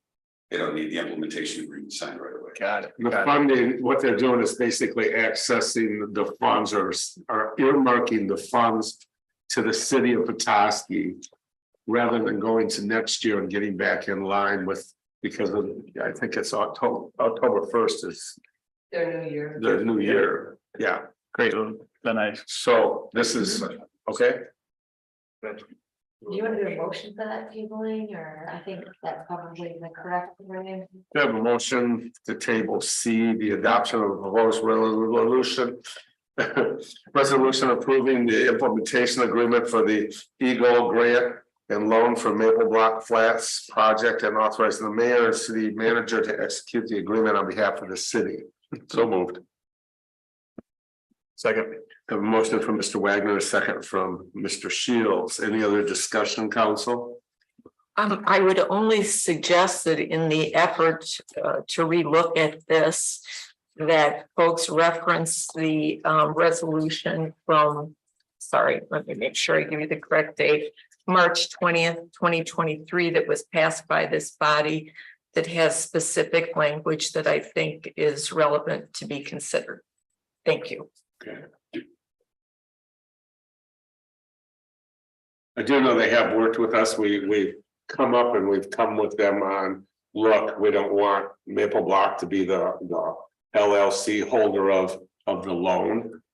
They have put on Great Lakes Capital, their line of credit. I think they've stepped forward in trying to answer our requests and our questions. And I have a feeling that they're going to continue to do that. So. Roll. Wagner, Yes. Shields. yes. Demore, Aye. Murphy. Yes. So that will be at the next meeting date, which will be September 19th, is it? 18th, September 18th, 2023. It'll be on that agenda unless there's an issue. Ready for the 11th. The special meeting. Okay, yeah. Go for it, whatever. Next, adoption of proposed resolution approving the state high water infrastructure grant agreement between the city and Eagle concerning Little Traverse Blueway. Thank you all very much. Thank you. And I'll turn it over to Shane Horn. Who may turn it over to. Yeah, I'm gonna turn it over to Kendall. Kendall obviously was our leader in this effort to really bird dog this opportunity, and just want to extend gratitude to Kendall. He's done a great job of looking at any and all grant opportunities and kind of uncovering all the rocks, if you will, and trying to find all those opportunities. This is a big one for us, but hopefully we can move this project, move this forward. But Kendall. Yes, thank you. This is the grant that we've been talking about for several months, has finally come to fruition with the grant agreement. I'm appreciative of the state to get this to us as soon as they possibly could. I was perhaps a little annoying with the phone calls and emails to get this to try to get it at this meeting. There's a lot that we have to do for this project, and certainly this is an 80-20, 800,000 from Eagle, 200,000 match. And this, to be very clear, this and the next agenda item are not to rebuild the trail. This is certainly funds to get us with design and construction documents and probable costs. So there sometimes is a confusing public narrative, but this is money specifically to get us to that biddable document with drawings and costs. That's what this grant will be funding. So I'm asking for a resolution to approve the grant agreement from Eagle. Mr. Wagner. So comment on that we've been involved in a lot of these conversations around town, talking to people that this is slope failure first. And what the amount of money is to fix the slope or secure a slope failure. Ideally, then to have the wheelway incorporated in that. So which I think is an important piece. I mean, that's safety, security, that's making sure we don't have issues up on the highway and housing and so on. With that, I will motion to approve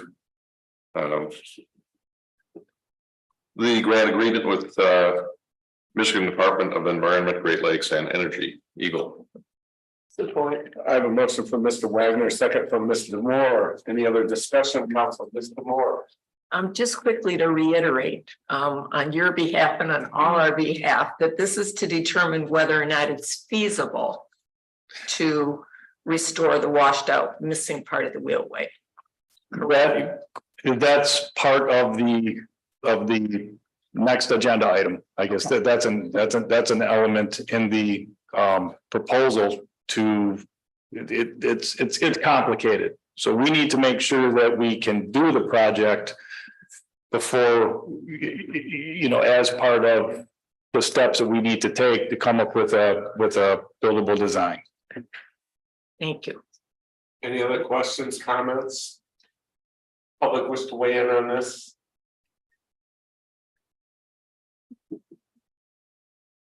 No. We have a motion from Mr. Wagner and a second from Mr. Moore. I turn it over to City Clerk Beck for roll. Wagner, Yes. Demore, Aye. Shields. Yes. Murphy. Yes. Next, stay right there, Kendall, is the adoption of a proposed resolution authorizing the contract with WF Baird and Associates LLD out of Madison, Wisconsin for engineering services associated with construction documents and probable cost for reconstruction of the Little Traverse Wheelway at the amount of $110,200. I turn it over to Kendall again. Yes, thank you. So Baird certainly has had a long. Your microphone, Kendall. I'm down here, okay. So Baird certainly has had a long history with the city, particularly pertaining to this project. And they have done previous work for us from a data collection standpoint. So it only makes sense to continue with their professional service to complete this proposal. Again, there's a lot of moving parts. There are a lot of subcontractors that we have to coordinate. There's permitting that is going to could take 6 to 8 months to get. So it's important that we get moving as soon as we possibly can. So I'm hoping that we can approve a resolution to approve the proposal that was provided by Baird for the field investigation, engineering analysis, permitting, construction drawings and probable costs. Discussion, possible motion, discussion, Mr. Moore. So just a couple of things. One, I'd like to note for the record and anybody listening that back in November of 2022, we approved $38,000 for a study by Baird regarding the Little Traverse Wheelway. And I'm guessing that's been incorporated in this or has informed this work going forward. Would that be correct? Yeah, that is correct. Rory Agnew from Baird is on the line if you'd like any more details pertaining to that, but that we needed to do additional bathymetric surveying and also some additional on land survey to support what went into their proposal. So there was a step that we needed to take to get to this, to get that information incorporated with the proposal. It looks like on page 169 and following that it says the following images portray additional recession and trailway damage throughout the project area, including additional new loss of approximately 100 linear feet of trailway. That was from December. Correct. 2022. So there has been additional failures beyond the primary scope, and this proposal captures that entire area. yeah, and for anyone with interest in this project, I really recommend reviewing this report because it really does lay out the complexity of this project, the difficulty of projections and risk, etc. It's very informative. The trail likely is the easy part. it's everything else to mitigate the water table, to understand the subsurface, to really try to create a product that will mitigate or that will withstand every, foreseeable weather condition we have, because the high water will come back. There, if I may, Mr. Wagner. I'm sitting here thinking, I never thought I'd be the historian 3 years later, or 3.5 years later, but for anyone wondering, the discussion we had at the beginning of this is that there's not another Baird who knows the Great Lakes and slope failures in this area. Because we had discussions about why then don't they have a competitor, and there just isn't. There are others who do ocean, and tell me if I'm wrong, this is my recollection, that these are the guys we got to work with. Is that fair? Yeah, that's very fair. They've done a lot of work. They've done a lot of work in Little Traverse Bay. Recently, they did some work for Bayview. They've just completed a project in Marquette. They're familiar with our permitting agencies, which is very important. Because the permitting is going to take us a long time just to get through basically every step we take with the design. We need to go through a pre-application meeting with Eagle to make sure that what we are proposing falls within their permittable scope. So there's going to be a lot of back and forth between Baird, us, and the state. And it should be noted that the state also, on their dime, installed 3 monitoring wells on 31 after discussion that we had with them. They also see the importance of understanding that area, and I mean, they have some pretty critical infrastructure up on top as well. So the state through MDOT saved us close to $70,000 by putting monitoring wells on their dime. So that's certainly appreciated too, and that's separate even from the Eagle department. Could this thing come back and say that the state needs to do something on their part of the property up above? They will be paying attention to the results. So Baird and MDOT have been in discussions with the existing monitoring wells that the state put in. So the state is paying attention to what's going on up on top. The other monitoring wells are going to be more along where the slope fail happened and on either end of on either end by Arrowhead Shores and kind of by that Magnus area.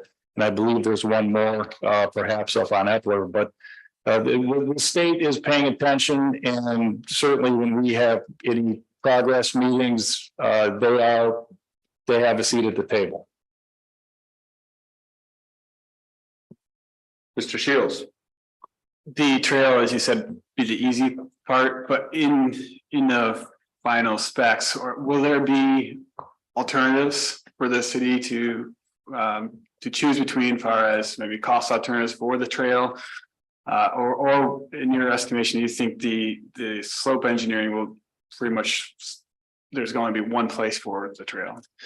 That's a great question.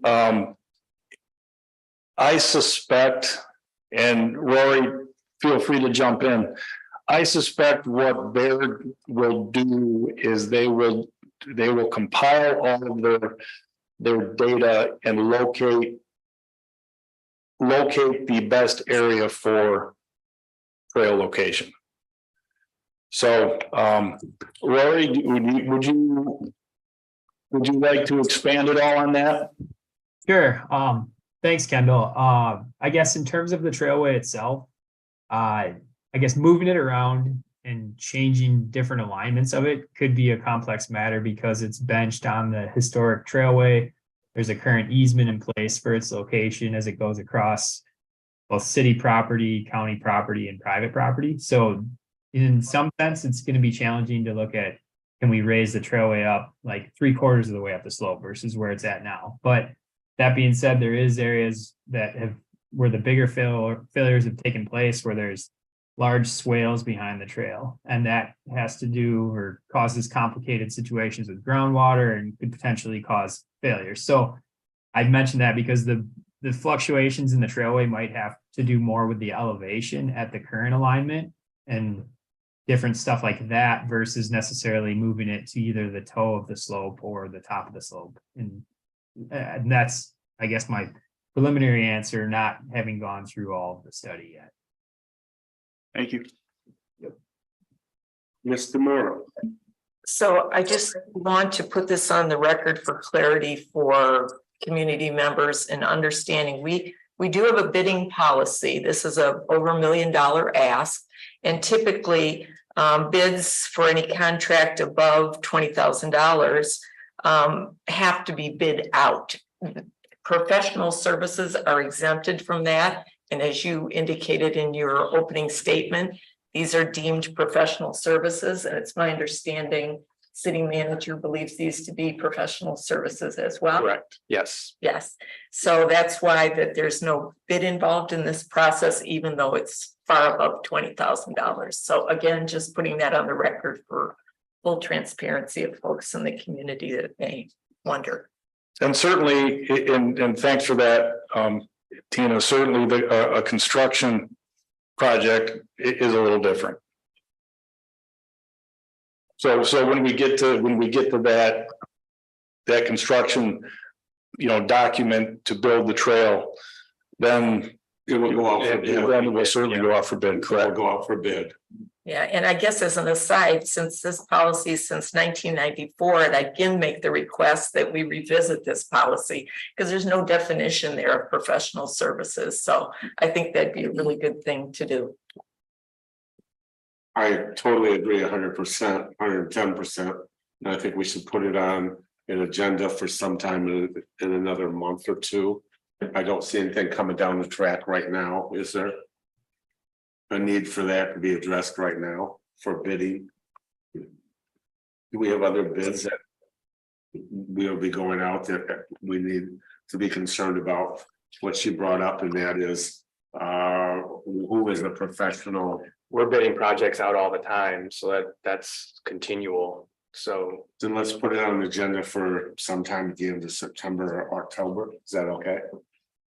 Yeah, I mean, the last time I brought it up, I think the city manager said he was gonna look at it, and we've had a lot on our plate, so I certainly understand that, but I just wanted to put it back on everybody's radar because Let's put it on for October. I it's, think we've got a load of stuff going in September. Yeah, and budget coming up. The budget is coming So up. that is really taking a lot of our time right now, because we started that in July.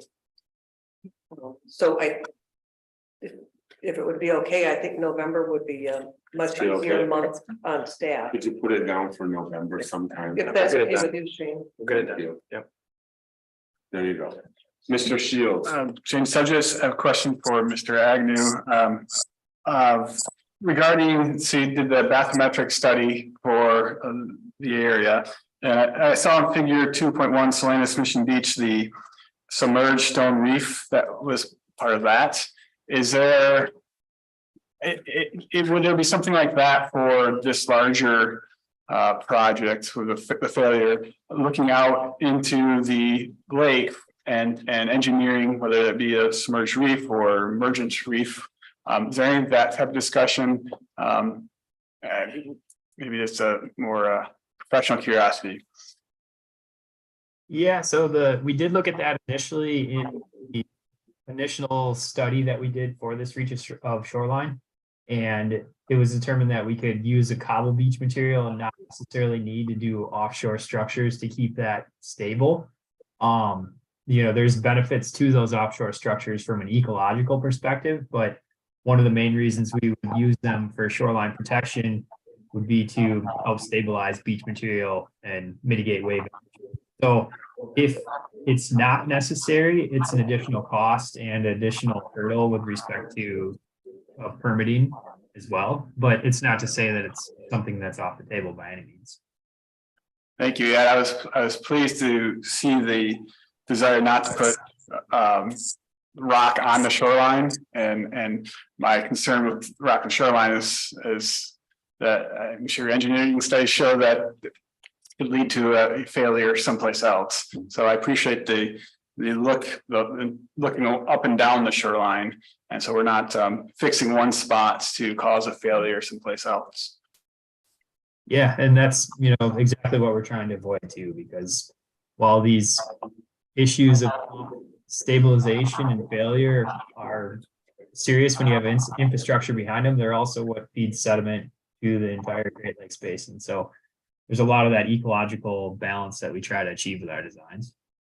Thank you. Any other discussion or possible motion? We'll have a motion, we're gonna have discussion after the motion. I make a motion to adopt the proposed resolution authorizing a contract with WF Baird and Associates, Madison, Wisconsin, for engineering services associated with construction documents and probable costs for reconstruction of the Little Traverse Wheelway in the amount of $1,010,200. Second motion. A motion from Mr. Wagner, a second from Mr. Shields. Any other discussion, council? Does the public wish to weigh in on this? Chat. Right here. Do we have a sole source vendor policy for these professional service? Oh, that was Lindsay, I'm sorry, not me. Oh, That's Lindsay. Lindsay. RFP revision policy. Yeah, I don't know if it would meet the criteria of sole source. I'm sure there's other firms that provide this service. I don't know if they're in our region or not, but certainly we have the history with Baird. I think we've lined out the reasons for proceeding.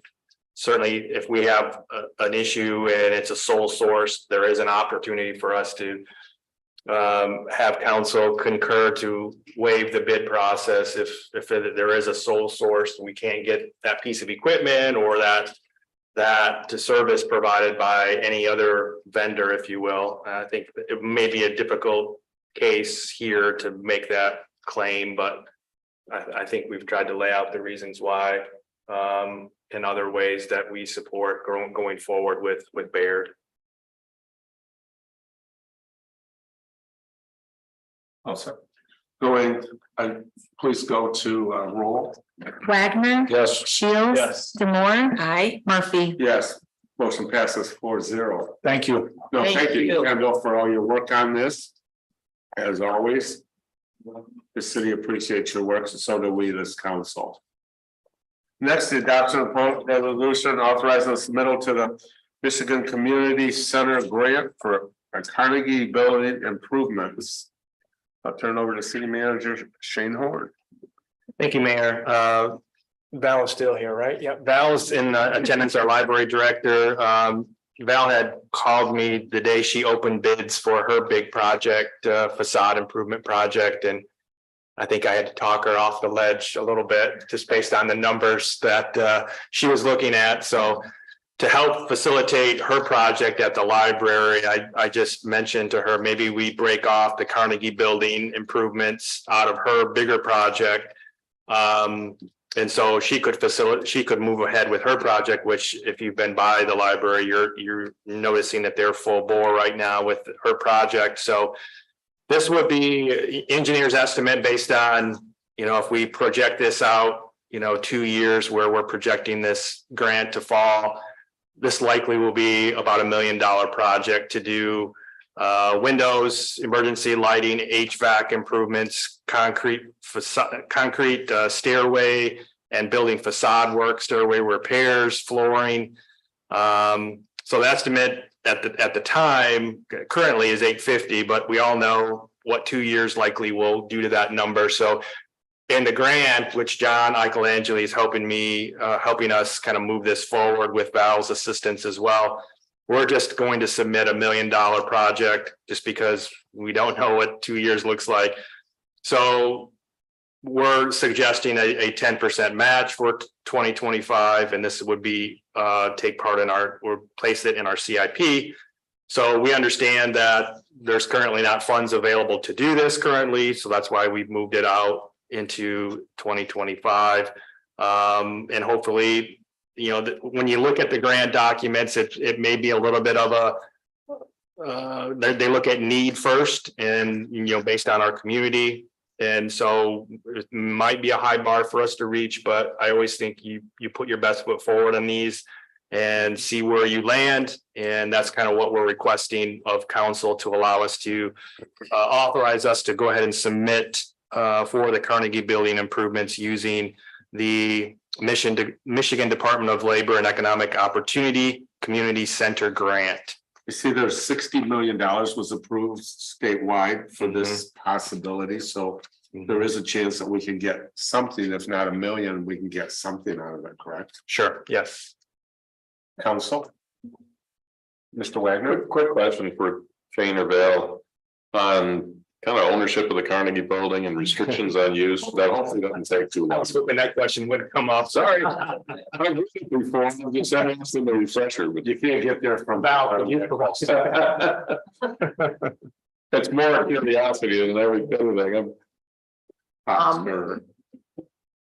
That is a really good question, because when the district library agreement happened in 2009, a lot of the paperwork is very fuzzy, and it's hard for me to find the paper trail. But the Carnegie is pretty clearly owned by the city. The deed is in the city's name. There is a deed restriction on the building as that it needs to be for library use. And we use it quite a bit. We just did some number crunching with John on the usage of the building, and if I remember correctly, in last year, there were close to 450 public bookings, including library programs, because we host some programs there, but most of that is other entities using the facility. But that building is clearly owned by the city at the moment. Thanks, Phil. That's So just brainstorming here, I mean, since they were funded by the Carnegie Foundation, I wonder, are there any funds available for the upkeep of those buildings through? No, nothing. No. Okay. I tried. If there's no other discussion, do I have a motion? So moved. A motion from Mr. Moore. A second from, who's got the long arm? Second. Mr. Shields. Any other discussion on this? Roll, please. Demore, Aye. Shields. Yes. Wagner. Yes. Murphy. Yes. Good luck, Val. Thank you, Bill. Appreciate it. We see you have work going right now at the library. Oh, yeah. I thought it was just gonna be a couple bricks replaced. It was like, oh my gosh. Yes. They're burying bodies or something down there. Thank you for everything you do and your whole team. Thank them all. Next is adoption of proposed resolution approving the city council's proposed 2024-2029 capital improvement plan.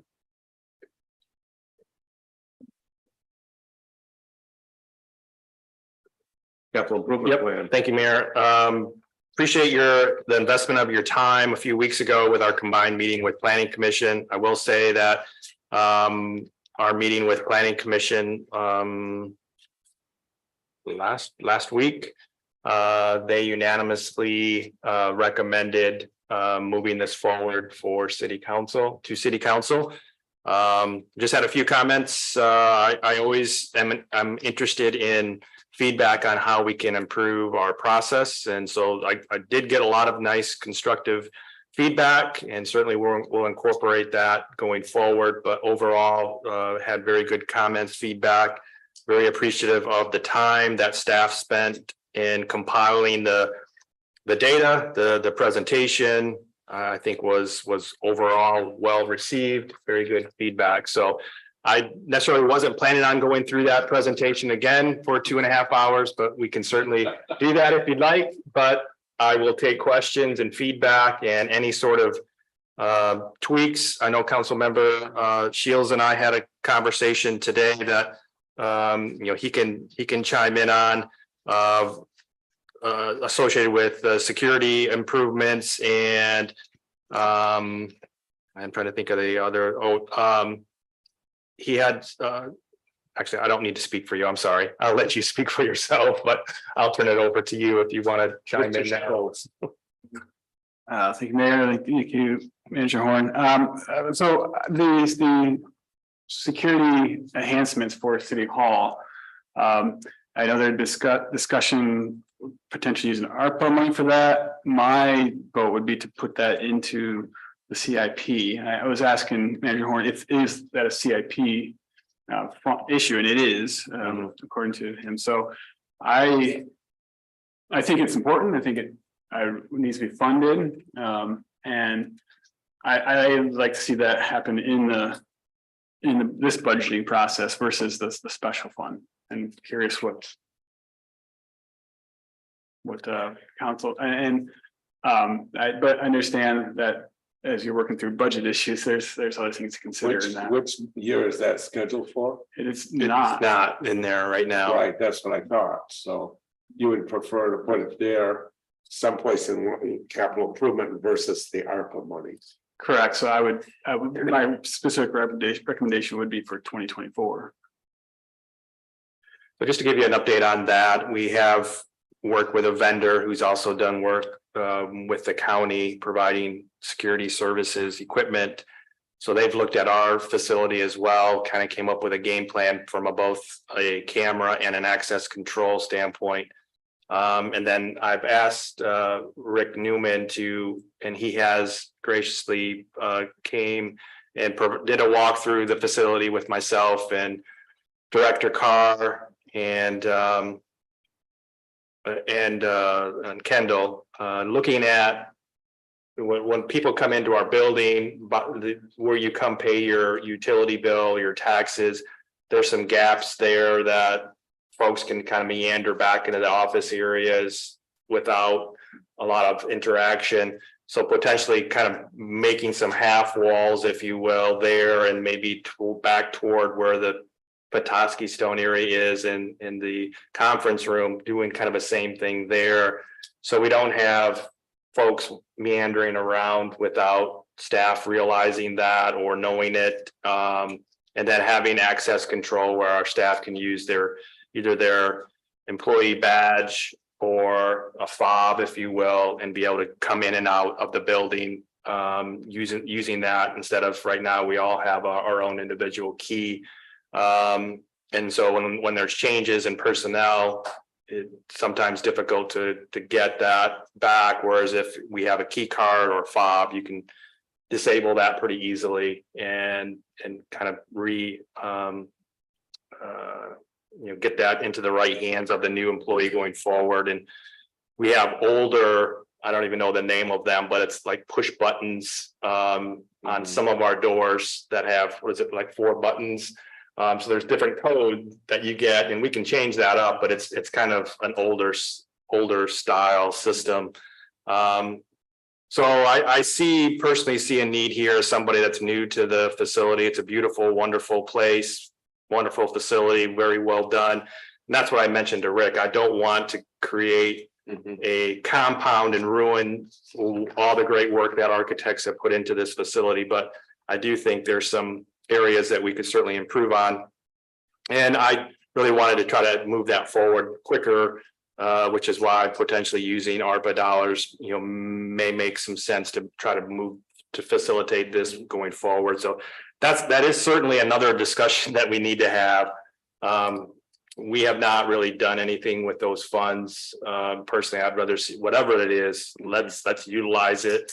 It's not generating 8% interest in the bank right now, so we might as well put that to use in some form or fashion. So certainly that could be another discussion item at some point to move that forward. But that's the reason why it didn't show up in the capital plan. My hope was to try to move this forward a little quicker, but certainly based on council's feedback, we can modify that accordingly. The county has an entrance one, and once you're into the building, they don't have separate. You're not isolated to go talk to the clerk or to talk to probate court. you don't have to get you don't have to be rung in to talk to the county clerk once you get into the building. And, I'd hate to see us restrict our building inside to make it look like a prison where every office has a barricade. I hope we can keep our building because of the niceness of it open to the point where somebody walks in. And check them when they come through the door, like the county does, but they do not restrict you from going up to the county clerk's office and talking to them directly without. And we wouldn't restrict that either, but we would know when someone is seeking to talk to the clerk. We would come out to the foyer and talk to them in a public area versus being one-on-one with someone that may not be all that thrilled with to see us necessarily. But you can go up to the county clerk at the county office. I was there the other day. You just go up to their desk. Once you got in and past security, you could go up to the desk, and I was up there the other day and talked directly with Susan or, yes. A couple points, Mayor. One is on that one. That's all true, but they got two security guards who have to look at, hit the cameras and the metal detectors before you get into the building. Right. So I like the sound of this, that you're still entering the building freely. Yeah. But just kind of limiting access from the cameras and so on. So anyway, I thought I was gonna save the ARPA dollar piece. Some of what I see with ARPA versus our general fund is it's almost like a Peter to pay Paul thing. It's available money and it's sitting, not being used. When we were asked about the $50,000 match for the county, I was hearing and kind of wrote down some maybe guidance we could give to the city rather than just specific ideas on what to do with it. And it's just my idea. I heard public facing. I heard, boy, if we can leverage it to get something else. So if it could be the match on a grant, the 100,000 on $1 million grant for the right kind of thing, for housing, for parks, and maybe for safety and security, which has come up a couple of times. We haven't set that into policy or guideline, but it's $600,000 not being used at the moment. And so I believe safety security is important, and I would be okay with it, but it would be up to the city manager and staff to figure out where the heck we need to get it done. How are we going to pay for it? I think it's a great idea to utilize that ARPA money to leverage, whether it be for security, using it to leverage for more money, whether it be for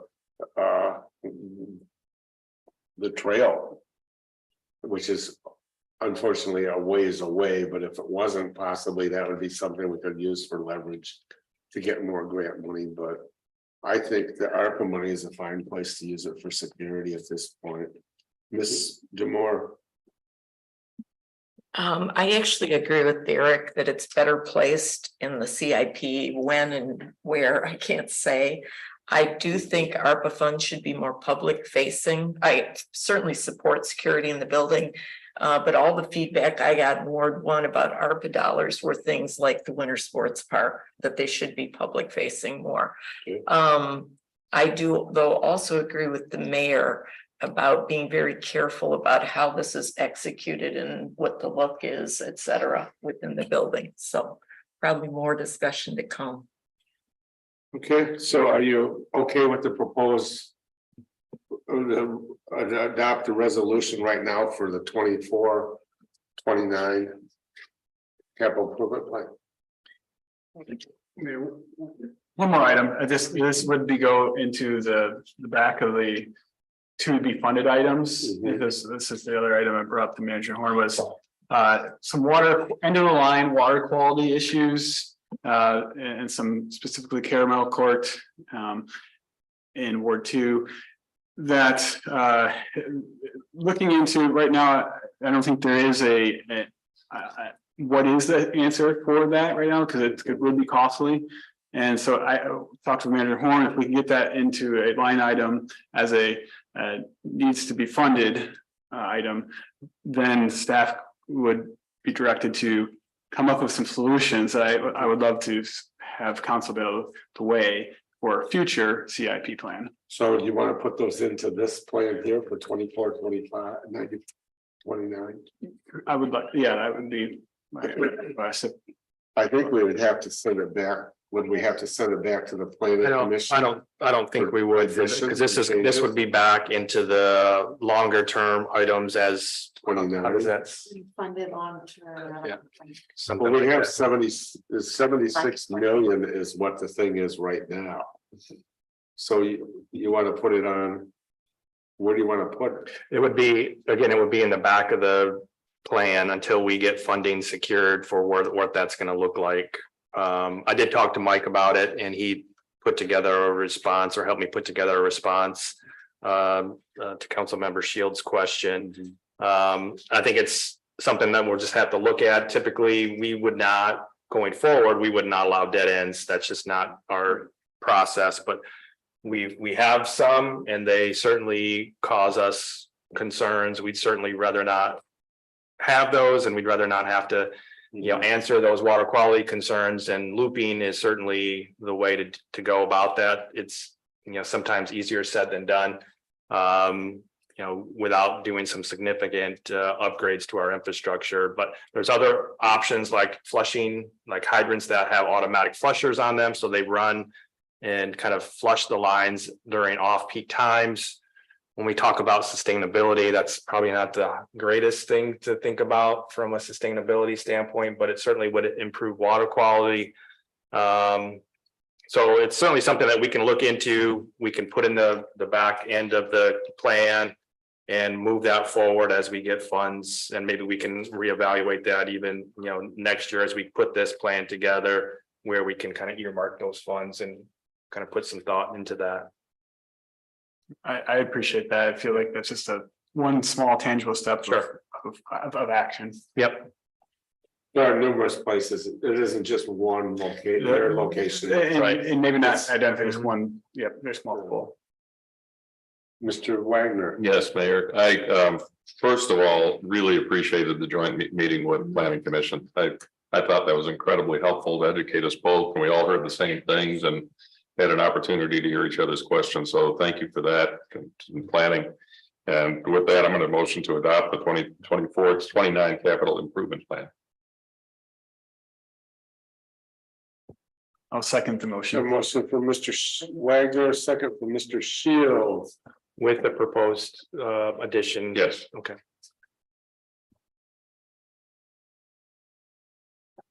Are we adding both the looping dead end issue and security Security, systems to yes. be funded?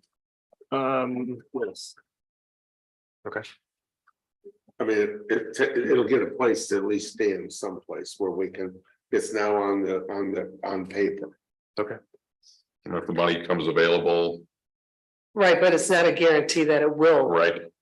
Right, Yeah, but that- if in the next year, the council decides to do this through ARPA, it's available, so. It'll be on the list, but it'll also be available if we wanted to go to ARPA and utilize some of that to do this as well, so.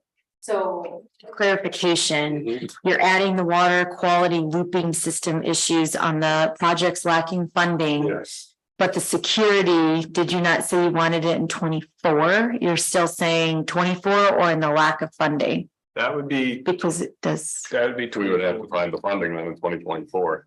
And do we know the cost right now? No, can we put it for 2025? I would say for now, leave it out and Leave it out. Leave it out leave it out. completely.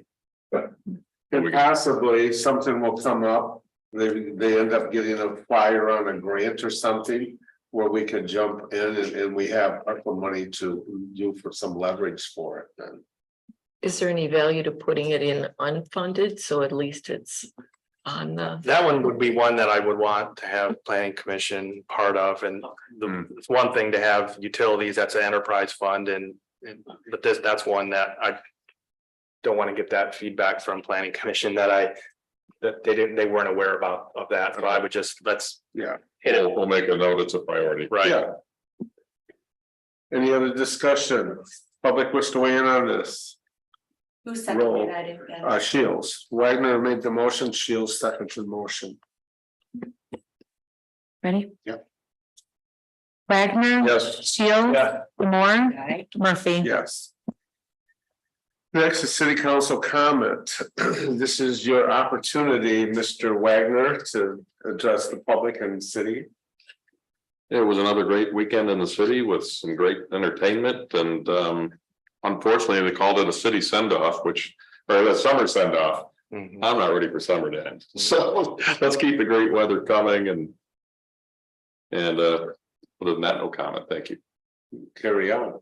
Mr. Shields. Just want to thank you, Mayor, and the other 4 or 5 residents that helped plan the Lockwood Community Picnic.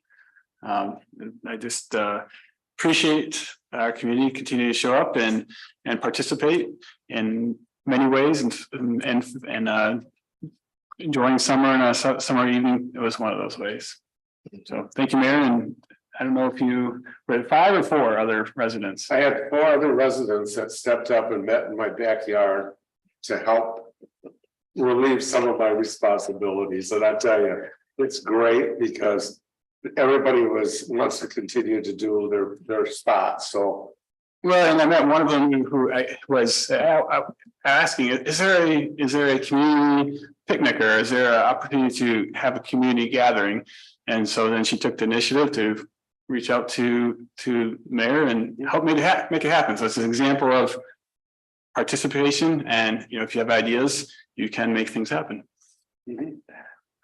Mr. Moore. So I just want to give a brief update on the organizational effort for the next iteration of the Petoskey Youth Advisory Council. It is moving forward. This week, I hosted a roundtable for input from area students, which was at the large classroom at the library. Thank you very much. And I just wanted to, on the record, extend my thanks to the following students for their participation. 11th graders Ainsley Class, Brady Olson, Bryn Yonker, and Luke Washington. 12th graders Tommy Skinner, Cone Eldridge, Zoe Hardy, Luke Washington, and Quentin Jansen. And PHS grad headed to UMich this week, Jackson Yonker. Both Quentin and Jackson organized the student outreach, and the purpose was just to take a look at what existed in 2005 and to say what would be meaningful for them at this point. And we had lots of great input. I also previously met with Petoskey School Superintendent Dr. Leslie, the PHS principal Deidre Gamble, and Petoskey School Board member Jenny Ati for their input as well. The next stop will be contacting our city manager to sit down with him to share all the input that I've received. So that's just an update. Thank you. I'd like to thank our city manager Horn, who happens to be a neighbor, so he came to the picnic anyway. But Kendall and 4 or 5 of his board members on the Parks and Rec also attended. It was 148 people attended the picnic this year. We've given away in the last 23 years of doing this picnic over 4,000 hot dogs, we figured, so all free. So being no further business. I wanted to say one thing real quick. I didn't have it and didn't do a report, but Director Carr wanted me to mention the Citizen Academy, Public Safety Citizen Academy is taking applications. Free 8-week program open to all community members 18 and up. We meet on Wednesdays from 6:30 to 9, starting on September 6th, going until October 25th. So look at our website, Facebook page, and fill out an application. Can you just September 6th to October 20th? September 6th to October 25th. And it is a Wednesdays, every Wednesday, 6:30 to 9. Thank you.